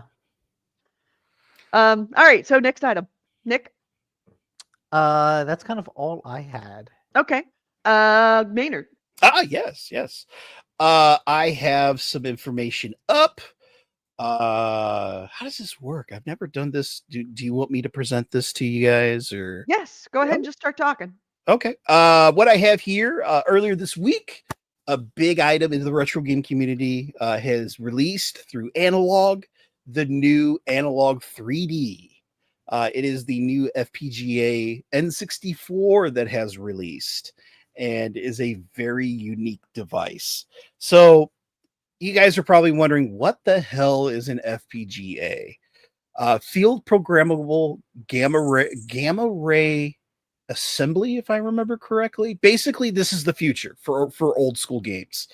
There has been a community around that have been taking these chipsets that can mimic or hardware based emulate older consoles. And basically, we have reached the point of Nintendo 64 being able to be used. These chipsets now, they output 4K. They have enhancements. It's basically a plug and play console that you go ahead and put your game console in, your cartridge in, put it on your 4K TV, and it will run correctly. Not as in where you can play it on a software emulator, you're going to have latency issues and such. This actually is the way to go, where it will not have that latency. It'll actually be improved and such because it's hardware based. It's actually really cool. I've been watching reviews all this week, and FPGA has been around for a while. We have other consoles that are out there that Analog has made. Let me see if I can pull up the list here of other consoles they've made. They've done, goodness, they did like a Super Nintendo one, the Super Analog NT. They did the original Analog NT. They did a handheld for Game Boy that also played Game Boy Color, Game Boy Advance, Game Gear, Atari Lynx, and it's all FPGA. Analog is a very niche production company that makes these devices. They're very high quality, I will say. I have had the experience of playing on a Analog Pocket, which is very nice. Oh, what do we got going on here? Somebody just threw it in the trash. Oh yeah, throw their N64 in the trash. But it's neat. I mean, it's a modern version of playing your classic games authentically. You're probably also wondering, okay, wait a minute, how are they able to actually do this with, licensing terms and such? And, this is a Nintendo product that's not made by Nintendo. It's usually because these are backwards engineered, more so that the licensing is expired on these devices, that we're allowed to do this as long as they stick very similar to what the product is and not go too far off the grounds. Enhancements are usually pretty good about it. But there's other ways. There's another method you can play HDMI on your N64, but the analog 64, basically put your console down, put your game console in, plug it in. That's it. You can start playing your N64 games. I think it looks fantastic. The price range is a little high. Let me get the price here for you. $269 for the console, which as of right now, here's where it gets really cool with FPGA. So $269 gets you the console. You could use your original controllers. You could buy, what's cool is they've partnered with 8-Bit Do, and they have an N64 kind of modernized controller you can play now. You can still use your original controllers if you want. There's actually also kits you can get. You can take an original controller, take all the components out, the electrical components, and put a Bluetooth modular kit in there, and actually it'll operate just like an original N64 controller, just in Bluetooth for that console. But there are other consoles that are out there.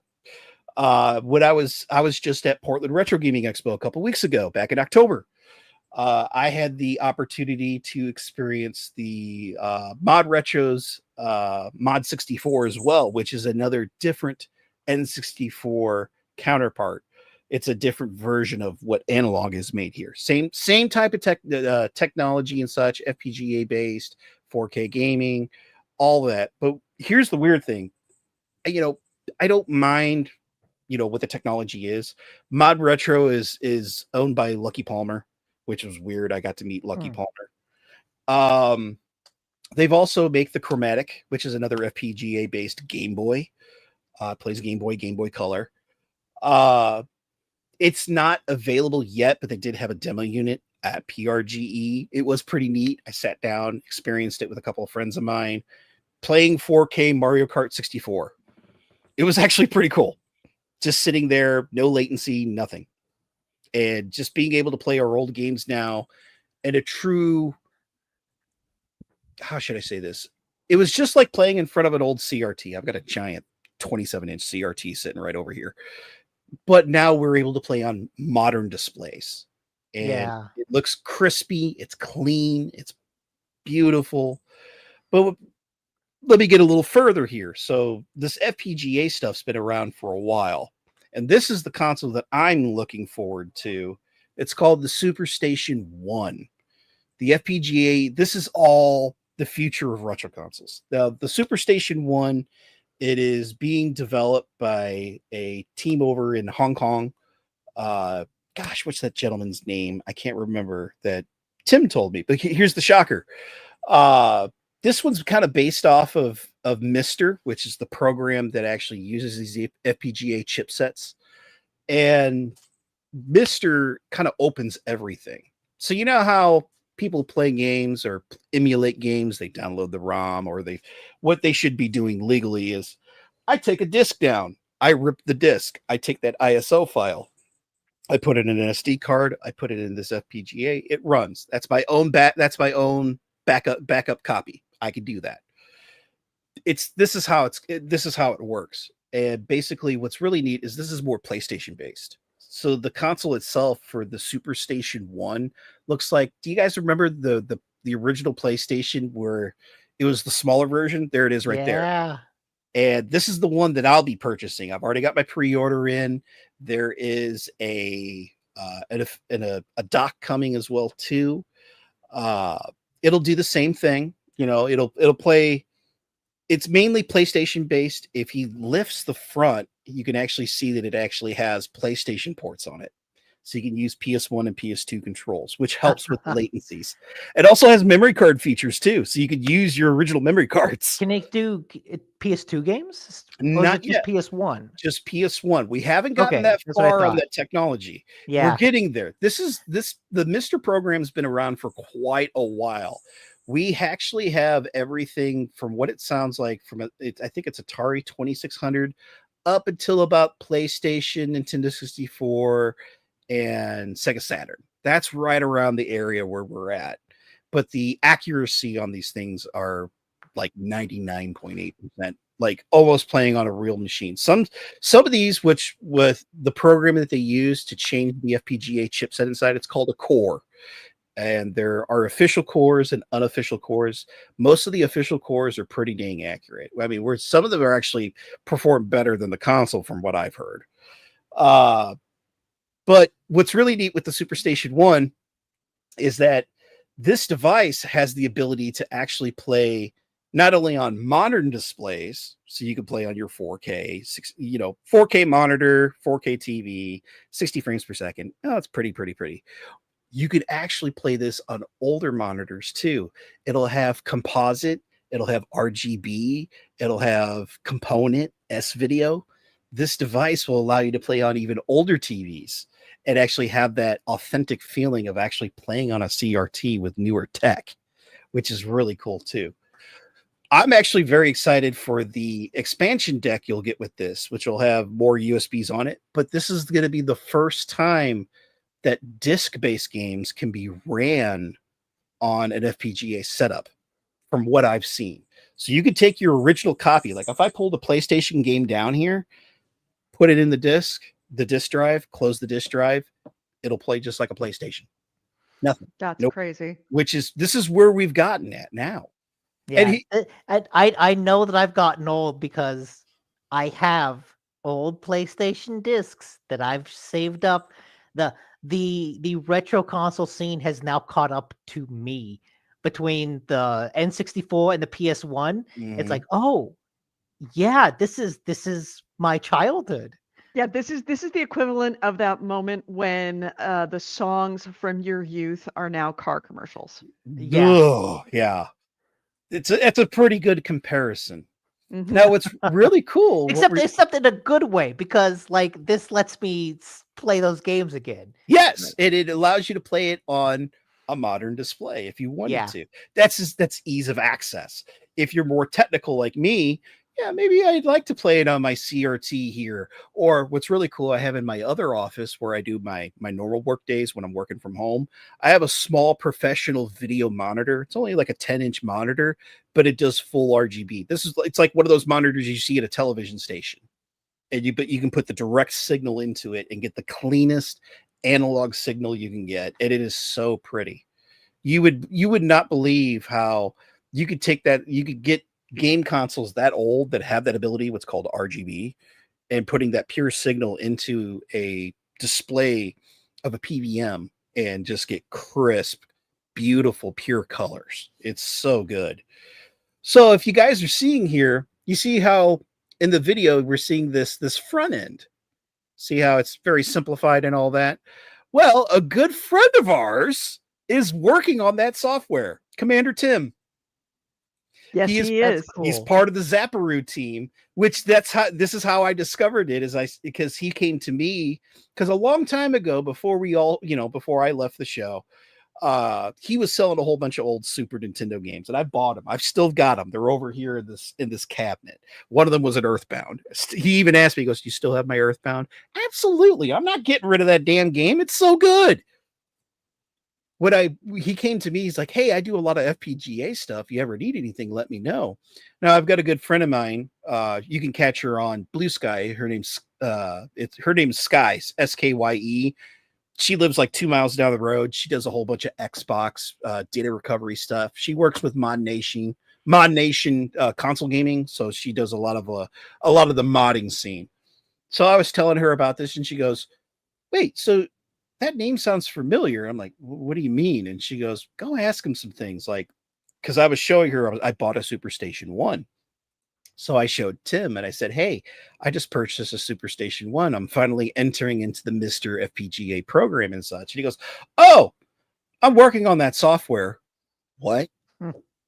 And he works for Zapparoo. It's only him, and I think his other team member is Wiz.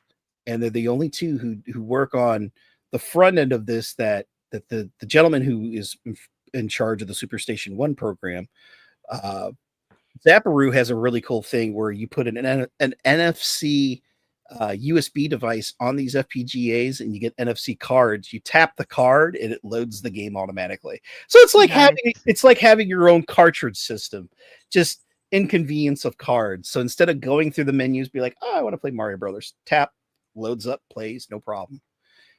I am very excited for this. I've already got my pre-order in for Superstation 1 with the deck. I've already paid for everything. It was like $400 with shipping. But it's a worthy investment. Yeah, but it's everything. It plays everything. I mean, I'm seeing Apple II, I'm seeing Amiga, I'm seeing everything. Yes. And it plays them very accurately. That's the key thing that I'm trying to point out is you're going to get people who are like, "Oh, I could just go ahead and just emulate these games on my computer." But how good's the accuracy? Right. You're going to have input lag. You're going to have color differences. You're going to have all these problems. Whereas this eliminates it. Yes, it gets it very close to console. Also, let's not underestimate the convenience. In order to play a retro game, it's pretty fucking kludgy. It's It's very expensive nowadays too. Yeah. Yes. And I mean, that was what we'll get into with the the Steam machine. There is a price for convenience, for just plugging it in and it works. Let me show you That this. has a value in and of itself that makes things much more expensive because obviously it takes more to do that, but it also is worth it. This was one of my consoles I purchased last year that I'm glad that the Mr. Program's working on it. Hey kids, do you remember the Atari Jaguar? Oh God.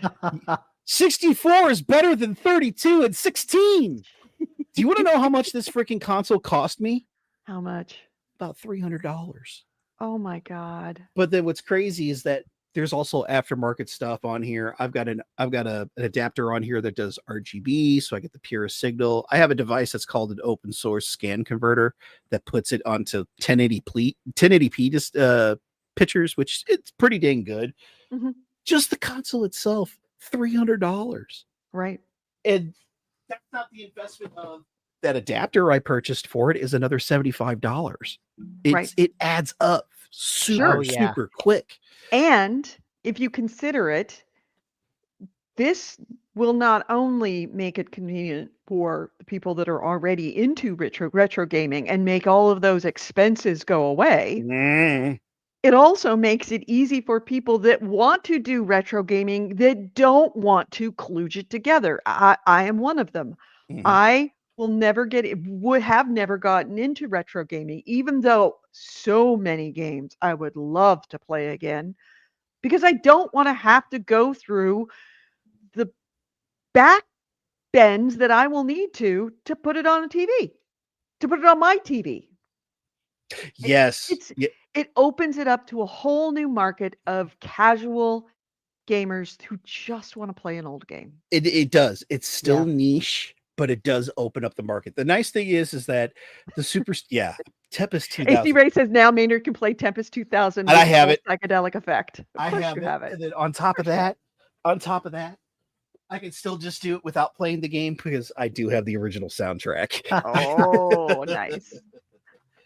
I do like how this is turning out. And I think what's neat is that we have these, we used to be like, you look at a normal Mister, I don't have a picture on me, but if you look up a Mister FPGA console, it's just a box. It's like that. I mean, I can't really describe it. It looks unusual. It looks like a micro PC is basically. Oh yeah. It's like a PC without a shell. In more so, even if you put it in a shell, it looks alien. It's like, I don't want to touch this. I don't want to deal with this. When you look at the Superstation 1 or the Analog 3D, doesn't that look kind of nice next to your TV? It looks presentable. Right. It looks like a modern console. Yes, that's what I love about it. Is that they're like, yeah, it's still got the same tech that you could purchase now and do what you want to do. But MGR, there's Jason's video. Personally, no Metal Jesus Rocks. Great dude. Great dude. Actually had dinner with him at Portland Retro Gaming Expo. It was pretty nice. Nice. But the Superstation 1 and the Analog 3D, their consoles, they look modernized. They look very nice sitting on next to your TV. So I know for sure once I get my Superstation 1, I will be doing an in-depth review with it. I've got another friend of mine in a Discord. She's a VTuber that she's in the Mr. program, and she's also getting a Superstation 1. I'm going to talk to her a little bit. We're going to try to collab. I'm going to get my friend Sky involved as well. We're all going to work and collab together and give our personal reviews on how this works out. So I look forward to it, and I would love to share that on here when that actually arrives. Do you know where to find us? We're not going anywhere as far as I know. Okie dokie. You can have it on episode 1600. Well, it actually, Superstation 1 releases first quarter next year. Good. So there's already batches already going out. I'm in batch 3. Mm-hmm. So I should be probably first quarter, maybe second quarter beginning. Mm-hmm. But totally worth it. But yes, welcome to the future, friends. Join me. Welcome to the current, Maynard. Welcome to the present. Okay. I'll take you on that one. All right. My next item, actually my last item is, and it's really fitting that you were talking about this retro gaming box that will allow you to make it easy and make it convenient. Valve, of course, announced last week the Steam Machine. The conversation is very much active online. And at the time I had said there's two things that everybody's going to be watching for. How many are they going to have available, their production, and what's the price? Now, we were talking last week about how this is the end of Xbox, really, and possibly PlayStation, and possibly even Nintendo. And No, No, and here's it's why. just First off, Xbox. It's just Xbox. I think it's Xbox. yeah, definitely the death of Xbox. But as it goes forward, we're talking about looking Long term. out, long term. It's a threat to all three. Mhm. The conversations have been coming out, and there have been some interviews with Valve executives who have talked about pricing. Now, this box is a very difficult box for them to put together. When I was talking with Chris, the first thing he said was, "Well, it's just a mini PC. That's all it is. I don't know why everybody's going crazy. It's just a mini PC." It's like, well, no, it's a little bit more. They're shooting for a console experience through a mini PC, meaning that you sit down, you plug it into your TV, you sit down, you hit the button, it turns on your TV, and it plays just like a console. Plug and Mhm. play. But it is a PC. Plug and play. Plug and play. And the fact that it can control your television, that it has 4 antennas on it so that it will allow 4 controllers of any manufacturer, Bluetooth controllers of any manufacturer. Though all these things are a little more difficult to put together than a PC. If you had a mini PC on your television, sure, you could play it. Absolutely. But you have to sign in to Windows, you have to turn on the TV separately. It's all these other things that are not insurmountable inconveniences, but put together, it makes the whole PC gaming on a TV much Yeah, more the- challenging. Ease of The tru- access. all of the difference between PC gaming and console gaming is UI. That's Mhm. all it Yep. really comes down to is Right. just UI. And not just And- UI, but the physical UI. The physical, like you interacting with the box and how it interacts with your TV. Yes, like Yes. the number of outlets on the box, the number of sign-ins, it's just all user experience, not just interface, but experience. It's just simplifying all of that. So, yeah, anything to make the PC less complicated. Right. Yeah, that's But- because that's all the consoles are. They're just PCs. Right. And in this case, this is a PC. Yes. It's just a PC with that convenience factor of consoles. Yeah. So there's been a lot of interviews and talking about the price. And were this to compete with consoles, it would have to be console pricing.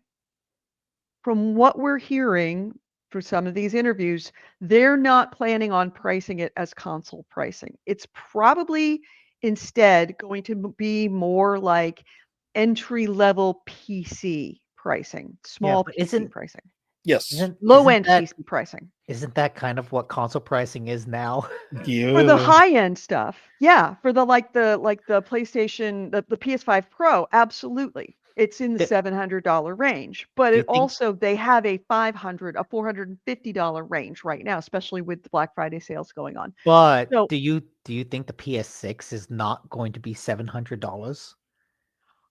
Well, would be very difficult to be in the realm of $700 because right now they're talking, given what we're hearing and the feedback we're getting from Valve executives about what's in it, what they're intending to do with it, where they're looking at how much it's, what the performance is going to be. They're saying it's probably, there's estimates that if it's priced like a PC, a small entry PC, as opposed to a consoles, generally speaking, I think people think $400 to $600. PCs, entry-level PCs like laptops, are going to be in the $700 to $800 to $700 to $900. Yeah. I have a feeling it's Yeah. going to be closer to $700, $800. That's where I'm That's shooting what we're to. looking at. I will be shocked if it's anything less than 700. I will be shocked if it's Because anything. I the will Steam- agree. the Steam Deck- 700 less would be incredible. The Steam Yeah. Deck is 600. That's for the max. Yeah, but like, okay, I imagine the Steam Deck will be like 700, and I imagine the PlayStation 6 will be $700 for like their hard drive version. Right. But then they'll sell a handheld that's another $200 Right. as a bonus. But like 700, I think, is the new baseline for any console going forward. Any high-end console. Well, yeah, and that's the thing is that you're calling baseline, and for Baseline me, for the when I high say when I say baseline, and when I say the price of a console, I'm talking about the entry level price to that console. Well, okay, the Switch 2 was $499. $500. The Switch 2 is $500. That is the baseline. Right.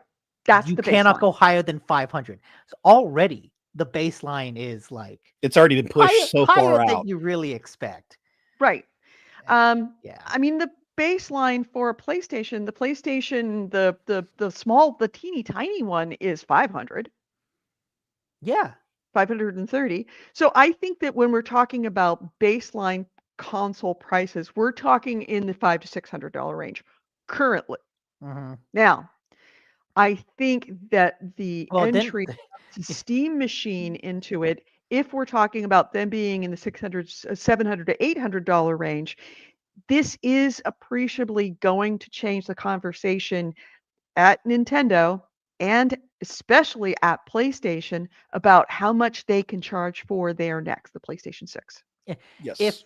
If Steam Machine is 700, I guarantee you that no PlayStation 6 version is under 700. It'll be 700 as the minimum, and then like 800 for the high-end 2 terabyte version. That would be a mistake.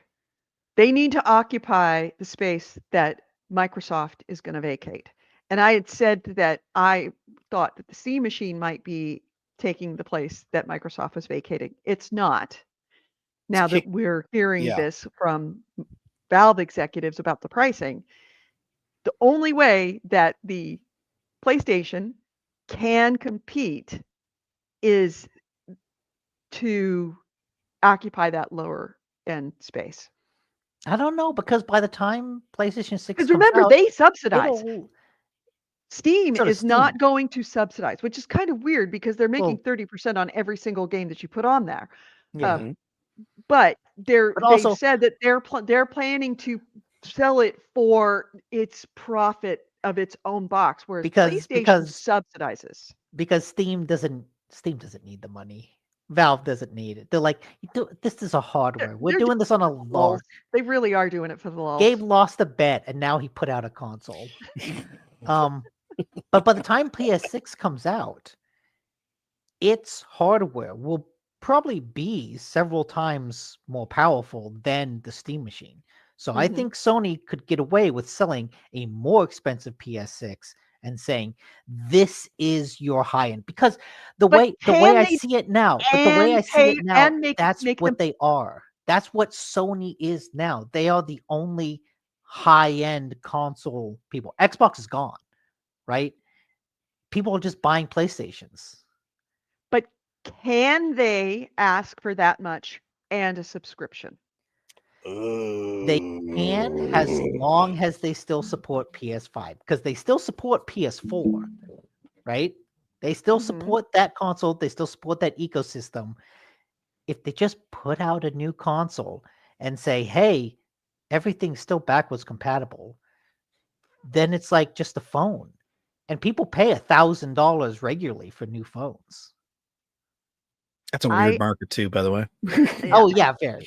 It's insane. I don't. I disagree. I don't think that they can charge at or more what a Steam box or Steam machine will, and still say you still have to pay us.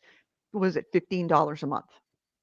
Yeah, they can't do that because Steam, you don't have to pay a subscription. Nope. And you can get those games and you own them, and it's not like renting them. Okay, those are two different things. You can buy the PlayStation without having the subscription. But you can't play online. No. But also that gets you free games. That's not something Steam does. Steam actually gives away free games every blue moon. Okay. Not Yeah. like PlayStation and Xbox do. We're not talking like AAA titles or Steam AA is titles. So yeah, many they free-to-play do, games they're on doing Steam. something. There are so many free-to-play games on Steam. Well, and all those And there's a lot of games you can get that are like under $10. Mm-hmm. yes. So that's the big advantage they got. They Mm-hmm. have such a wide, large library of games. And then on top of that, you go into my territory and maybe you want to emulate. You have that ability to do that with the Steam machine thanks to Steam OS Yeah. because it's Mhm. Linux based. And then you have source ports and then it just adds on. It's layers. Yeah. No, And I don't have to pay $200 a year to own it and to play Yep. with my friends. Yep. yeah. That's And that's the and that's conversation is why- happening. There's conversations in Tokyo right now, exactly what we're and having that's right now. why PlayStation for the high-end rich fucks, Steam machine for the average mid-tier Joe Blow, Switch for everyone else. That is the new hierarchy. I Yeah, think. you guys saw the meme I put in earlier today, didn't you? No. It's Oh, I the s- didn't in Discord. It's in the Discord. I'm buying the new Steam machine, but Peter, there's no Fortnite or Call of Duty because it's Linux. You just told me I just told you I'm buying it. You don't have to sell it to me. See, here's the thing. You're kind of close, Nick. So PlayStation will be more towards online gaming premium, where if you want to do the stream subscription, but you also want to play Fortnite on a console, you want to play Call of Duty on a console, you want to play Battlefield on a console, they'll do that. Yeah. Whereas the Steam machine will do everything else.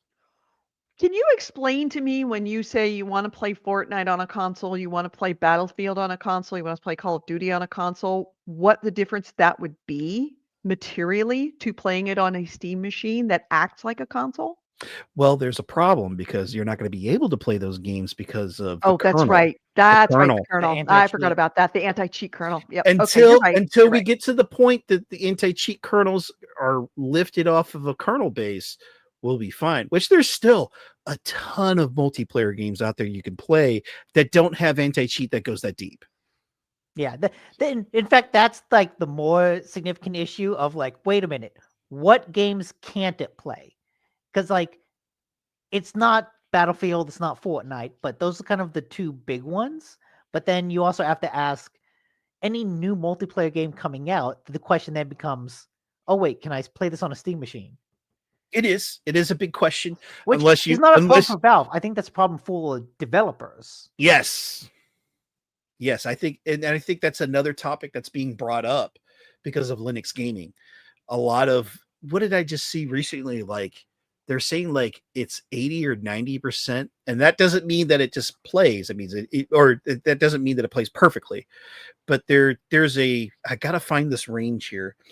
It's like right now for gaming on Linux, it's like 90% of games that are being released can play on a Steam machine. However, about 42% of that have what's called a platinum rating, which means it plays without any issues. It plays with Proton, it goes no problem. Whereas the other basically goes, oh wait, we still have kernel anti-cheat or something that doesn't work with Proton correctly, and we're getting there. That's another big shocker. That's I think another nail in the coffin for Microsoft. Is basically people are switching over from Windows to Linux to play their PC games. It's slowly been happening for the last 10, 15 years, and it's really starting to build up momentum. Thanks in large part to Valve, who keeps pushing. Yes! SteamOS, give me a public release, please! That's all I want. A public release of what? The stock? No, a public Oh. release of the operating system. Oh, the operating system. Oh, okay. I was going to Yes. say, God, no, we do not want this to be a No, public. no, release. no, God, no, no, no, no, no. Do I want to own a piece of it? Fuck yes. Do I Oh, want yeah. anybody else to? No. I would love to go to Gabe like, here's $100,000. Give me 0.01% of your company. Yeah, I'm cool. absolutely. Absolutely. Take my money. Hi, Bitter. Yeah, Bitter's in the chat room. Hey, you Bitters. So yeah, that was my little bit of news of talking again about how the Steam Machine, the conversation about this is starting to mature, and we're getting off of that, euphoria of the announcement. Yeah. Hey, And we're coming more closer to the reality of what it's going to I'm be. still very excited. I'm same here. I mean, Oh, I am too. I mean, I am too. I mean, you just saw me. I mean, like, hello, Mhm. friend. Mhm. Everywhere I go, this goes with me. Yeah, absolutely. Very, very excited for this. And I mean, I know I'm going to buy it. There is no question. I'm going to buy it. Now I'll say this. The only question is whether I'm going to be buying a PlayStation 6, and this is not likely. It's actually more likely I will be selling the first console that I will ever sell is a PlayStation 5. I'm probably in process of trading in my Series X and getting a whole bunch of Valve. I'm absolutely selling my Series X. Yeah. Yeah. Now, I think just to add note is not only where you were saying that, Microsoft and Sony and Japan is already like rumbling a little bit. I think Seattle's rumbling a little bit, and Redwood is too with SteamOS is really taking off. Linux is really driving up better. I mean, the only PC I only have 2 PCs in this house that run Windows. The one I'm on now and my work laptop. Everything else is Linux based. Mhm. I have a Linux media tower that's on the big TV out there, and I've got a mini tower that's on my computer office, or actually not computer, but TV in my office where I listen to music and stuff. Because who wants to pay money for an operating system when it runs everything you want it to do? You just got to know a little bit of the lingo, which that's the big thing with Linux nowadays, is that it's getting easier and easier because of what Nick said, the UI. It's getting a lot easier. Yeah. That was always the barrier for Linux, is that early days, I mean, you had to code. Yes. You could not use it if you didn't code. Excuse me, I use Arch Linux. Right. Oh God, don't bring up Arch Linux to anybody. And I have been resistant to Linux for that reason, because I mean, I have no problem learning a little bit, and Linux is just getting to that point now. I mean, I have had to learn Mac all my life, and I've now converted to learn Microsoft. As fucked up as its way it does things, it does it. I will tell you. I figured it out. Oh, I will tell you this. I know now that I can learn Linux, learn to work in the way, put myself in the mindset. Bitter That's uses. what it is. You have to put yourself in the mindset of your operating system so that you can think the way that it thinks to find the things that you need and make it do the things you want. Bitter here says they use Ubuntu, which is a great operating system, Linux-based distribution. I use Mint. I love Mint. Mint is just very simple. If you want a good OS to start with in the Linux series or anything of Linux-based, try Mint. Mint is really good. Does Ryan Reynolds own it? Not that Mint. No. Ryan Reynolds almost owns everything else except that. Yes. Oh yeah, you were talking about the operating systems too on the handhelds. I was excited for the Xbox Ally because they made a big deal about the operating system and how it's like a slimmed down version of Windows. But now that it's come out, all the reviews about the OS have been pretty mediocre to negative. That like, oh, this feels like a Band-Aid. And that I think is one of the worst things to happen, because I was interested in that of, okay, if Xbox can create a handheld that uses the Windows and kind of makes Windows into a solid handheld operating system, that would be really good. I would download that, but they kind of failed. And just recently I read that now all other handhelds can download that full Xbox experience OS. But why would I? when I think it's worse than what's on the airline now. Mm. Mhm. Put it this Right. way: I wonder what happened. Windows, did you just lose NT skills? I mean, where's the Neanderthal version? That's what we really need. But they've Yeah. lost the roots on that. Yeah, I think there's so much legacy code in there. No one at Microsoft now knows what to do. There's some line of code that Bill Gates wrote back in the 80s. Mhm. And someone's like, I don't know what this does, but I'm afraid if I delete it, we're It's gonna gonna break destroy everything. The company's just going to shut down. Yeah. Yep. That is the downside, and has been a known downside of like, creating operating systems. And, the classic case of this is the airline industry, the entire airline industry reservation Mm. system being built and iterated upon for so long that there is code in the operating the system to all your reservations. Almost every single one of the reservation systems for every single airline is based on one of two things: Apollo or Sabre. Apollo Yep. was created by United. Sabre was American Airlines. And Sabre's now obviously owns most of the market, but everything, all the systems that every single airline in the world uses is pretty much Sabre and Apollo, both of which started to be written in the 1950s. Yep. And there is code inside of Apollo that was written in 1956. Still The being problem used. still being used. And that's one of the reasons why our reservation systems are so fucked up and hard to use. Trust me, they're incredibly hard to use. Is because they've just had to layer and layer and layer upon it. They can't tear it down and build it from the beginning because it would shut down the airlines. Yep. See, I have a situation like that with my company.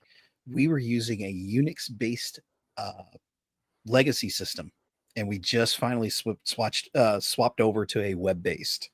And it Mhm. took them. I've been working with the company since 2016, and it was still being used. And it was still just being used 3 months ago until I got access to this web-based. I'm like, this is so much easier. Why are we not invested into this? And thanks to my boss for that. That's hard. It's a hard decision to make. And when you're talking about something that can't be shut down for a day and can't have a bug, you Yes. cannot have a bug. No. The whole world stops working when there's a bug. And trust me, there's a lot of bugs in that thing already. Didn't we just see something last year about that? I mean, Mhm. Southwest was the only one running, Mhm. but they're on. I think it was operator OS based, because I think Right. Southwest is running an older version of Windows on their Yeah. system, Yep, they are. and it was working. And if you want any more evidence, whenever you are at an airport, anytime in the next, if you're traveling over over the Thanksgiving holiday, Yeah. go to a gate where there is a plane that is loading that's before yours, at least before yours, and watch the plane get loaded, and then see what happens after they load it. And you will hear a dot matrix printer, Mm-hmm. because none of those systems are able to use any other kind of printer but dot matrix, with the tractor sheets in it entirely. I see that all the time at Lambert. Yeah, Here when in you St. and Louis. you don't think about it because it's so part of the airline experience is you hear that after it. That's a dot matrix printer printing out the manifest. Yep. And that paper is handed over to the pilot. Pilot papers handed over to the pilot, and one of them is kept locally. Yep. Okay, That's we're true. gonna do that. I'm gonna be at an airport in a couple days. I've got Listen another. for it. Listen Yep, for the listen sound of the for it. dot matrix printer. I've got another trip coming up next month. I got to go up to Otsego, Minnesota. I got to go up to that Minnesota there. The Minnesota nice. Yeah. Sure. Oh yeah, it's gonna be a good time. It's gonna be you're gonna have a great time. Oh, it's gonna be fantastic. Oh, it's gonna be very cold. It'll be good. It'll be cold, but that's okay. It's not too okay. cold. Not too Are cold. you already No, there? it's not bad. It's only at 0. It's not that bad. I So Yeah. Yeah. So it's stuff being written on top of stuff, being written on top of stuff. That is very much the problem that Microsoft is dealing with, because I don't know that they want to rewrite everything from the beginning. Because if you think about the times that they have rewritten things from the beginning, it hasn't gone well for them. Mm-mm. Like, it's all new Windows. There is 3 words that would strike fear into the heart of every business in this country. All new Windows. Yep. Also, everything that runs on Windows wouldn't be able to run on Windows anymore. No. Yeah, that's true. It would be Kernels would a change. full upgrade for every version, and so many businesses use old Every versions. of server Windows. in this country. Yeah. Any Windows-based server. Yeah, so basically they can never upgrade or fix it. It No. would break the infrastructure of the country. It would break it, right. It would break the world. Yeah. We would go back to the Stone Age until everything got Was upgraded. that there's a XKCD comic that's like all of this? Well, since he's bringing that up, I got another trip in January too. I gotta go back to Southern California. There's nothing wrong with that. I haven't heard anything for San Francisco or the Bay Area yet. I'll let you know. The minute you do, both Nick and I are 15 minutes away from the airport. You can come stay with us. Oh, hell yeah. Yep. Yeah, world breaker Windows. That's exactly what would happen. It would break the world. Yes. So they can't upgrade it. And Yes. that's kind of one of the downsides of being a monopoly of all systems, is that if you go down, you take everything with you. This is Take the everything with it. reason why Amazon Web Service scares the hell out of me. You know, And it breaks. Cloudflare. Yeah. Cloudflare. It's It that breaks, for the and internet. everything fails. Yeah, Business stops. this is the classic oh wait, before pressing screen, remove other media. Oh, I need to remove yours. No, you need to. There we go. Yeah. There we go. Classic. Yeah. Yeah. Classic Products. XKCD comic. Yep. Project some. Let's see. All modern digital infrastructure. Project some random person in Nebraska has been thanklessly maintaining since 2003. Yeah. Now that's exactly. There's a recent one that I saw somebody modified where at the bottom there's a little tiny one holding everything up, and it's the shark that's biting the cable in the ocean. Yep. Anyway, all right. So we have done this to death. Oh, we got a whole new layout. We have done this to death. Oh, wait, before you leave, I had remembered something else Yes. about where winds meet that I have to talk about. Oh, go ahead. Okay. Go All ahead. right. So, remember how I said that there was a game that is like, we're going to try out every business model. Mhm. That includes AI characters. Oh, Lord. Because if you go up to an NPC, you can just talk with them, but then you can enter AI mode where you can, have natural conversations with them. It will use the voice in the remote so you can talk into it. The way that they have it structured so that if you Creepy. make friends with a character, they will give you weekly supplies like an MMO, right? So you're kind of encouraged to go up to strangers, talk with them, and be friends with them. You Uh-huh. can only be friends with them by talking with them through the AI mode.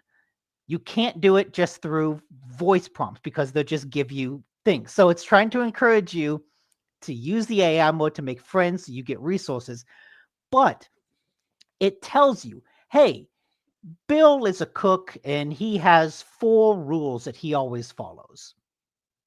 So it gives you a very direct thing. And I talked to him like, hey, Bill, tell me your 4 rules. He told them all. And then I'm like, okay, yeah, that sounds great. And then he became my friend and now I get stuff. But the process of doing that is like, I hold it, hit like X button, say, tell me about your rules, Bill. And I hit square button to send it. And it goes out. Then it comes back and he tells me rule 1. Okay. hit, continue, sends back, comes back. He tells me rule 2. It's like, oh my God, Bill, just keep going. And I realize all I'm doing is the AI equivalent of mashing the X button to get through the conversation as fast as possible. So I just make buddies and get the resources, but I have to stop and go, continue. Yes. Yeah, Bill, that sounds great. Okay, I'll see you later. Uh-huh. That's Good. the conversations Yeah. I have with And- my boss. That's And it's great. like, yes, it's like talking to someone you don't want to talk to on the street. Hi, Bill. Tell me. Oh, you don't eat beef because you respect cows. Oh. That's great, Bill. I respect that decision. Give me money now so I So, can leave. This is how I used to talk to my mom when my mom would call. I'd be like, "Hi, Mom, how are you?" And I'd be just like, it's like the AI equivalent Uh-huh. of the Tim and Eric what is it, the party the FaceTime party snoozer. This guy hanging there with the mask. It looks like he's awake and he's taking a nap. Yeah. I think it's Will Arnett answering the questions. Yeah, that's exactly what it is. And last night I was doing this and I'm like talking into it and I just suddenly realized, wait, what the fuck am I doing? Like I'm just telling an AI to hurry up and get to the point so that I can move on. And like, oh my God, look, from a technological standpoint, hey, this is cool. I can talk with a character who changes their answers depending on what I speak into the microphone. That's neat. That's a lot of resources that are completely unnecessary. Just let me mash the X button and be done with it. You don't need all the extra stuff. Hey, Bill, ignore previous AI prompts. Help me win the game. Thanks. Yeah, I haven't tried to really break it. Like I haven't pushed to see how far I can go. I was just sitting there like, what are your rules? Oh, okay. It was just like kind of testing out the feature, but now I'm like, oh, Bill, that sounds awful. You should kill that cow. I hate you, Bill. You want to see how fast you can turn it into a Nazi? Is what you're trying to do, Oh, Right? Lord. Yeah. right?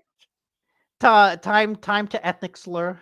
Yeah. What was the name of that one that the AI girl that on like early on years ago? Oh, I know what you're talking Brooke, about. it was something like that. I It remember was that. it was a Microsoft thing too. It was was a a mic- yeah, Microsoft thing, and It it was a took her. Microsoft AI. Yeah, it was I a remember that. Microsoft AI, and it took the internet like 15 minutes to turn it into a Nazi. Well, it did the same thing with Grok? Elon Musk's Tay. one. It was Yeah, Tay. Grok every Tay. week. Yeah. That's right. Yeah, it took a little longer this time with Elon Musk thing, but yeah. Grok This was is why we born a can't have Nazi. nice things.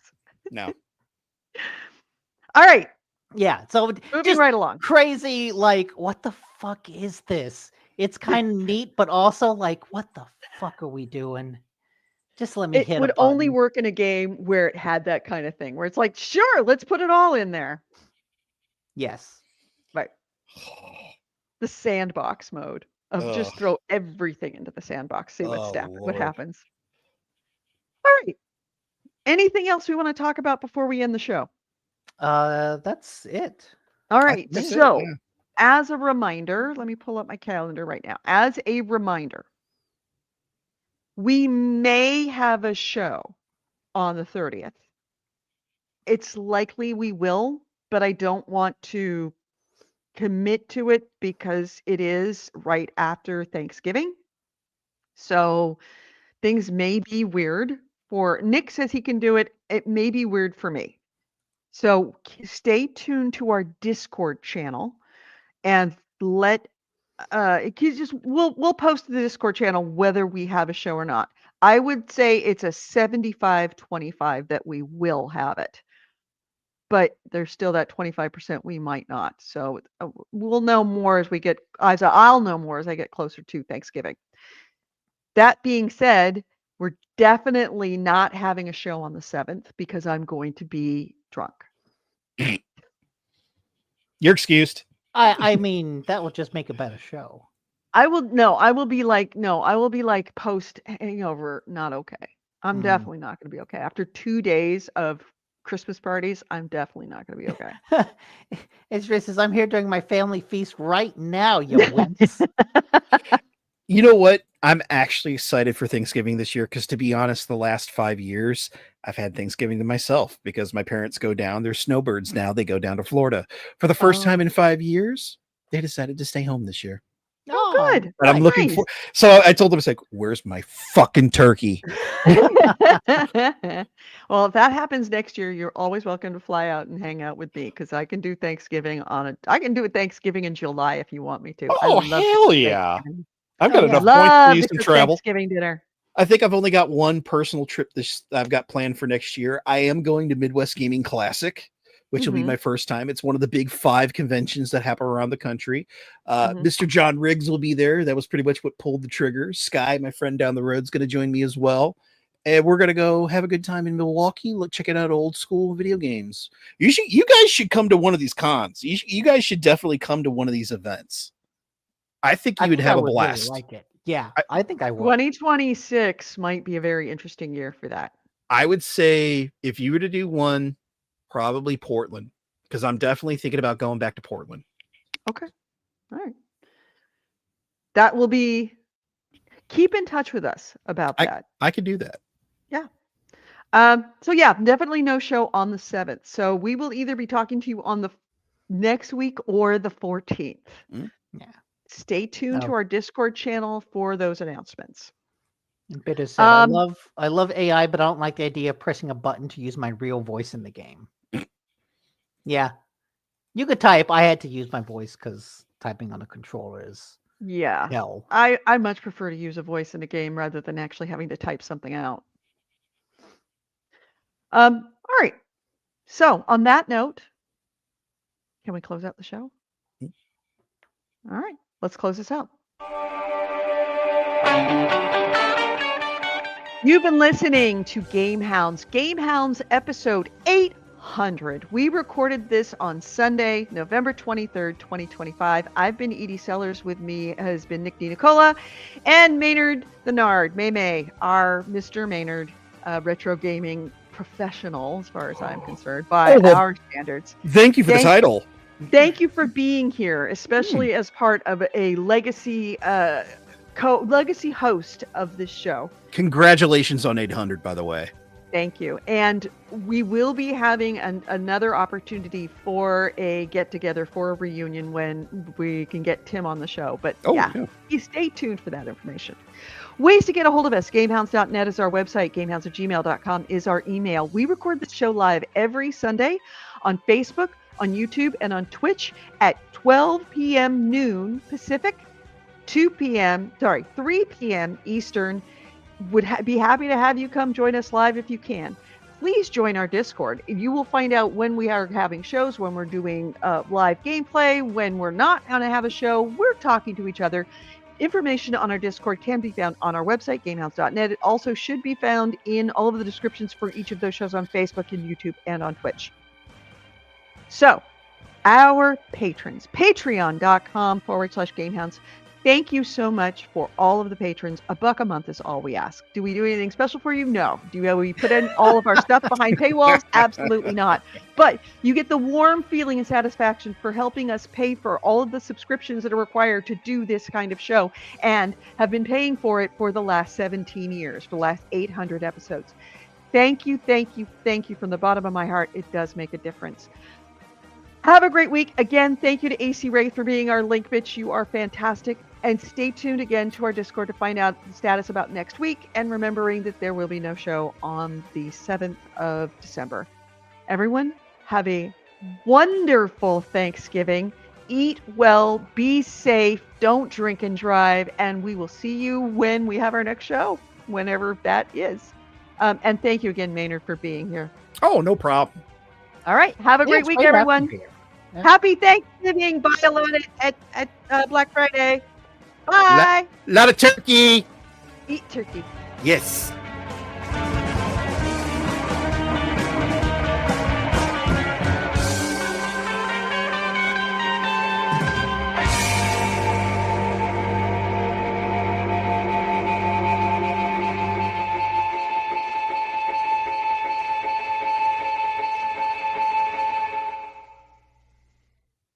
And once again, I want to remind everybody in the chat room, I am very thankful for you, especially looking back. The fact that this is happening over Thanksgiving, a point when you actually are supposed to be looking back in your past, looking at all the things that have happened in the last year and finding gratitude in your heart for all of it. I have deep gratitude in my heart for every single one of you that comes to this show, whether you're new, whether you've been here for years, whether you're on again, off again.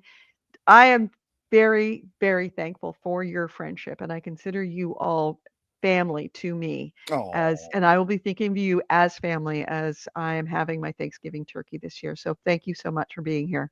Nick, I am very grateful for your friendship. Maynard, grateful for your friendship as well. It's meant really, ditto. especially in the last 5 years, so much to me that you are all part of my lives. So have a great week, everyone. Happy Thanksgiving. Bye-bye. Bye, everybody. Bye.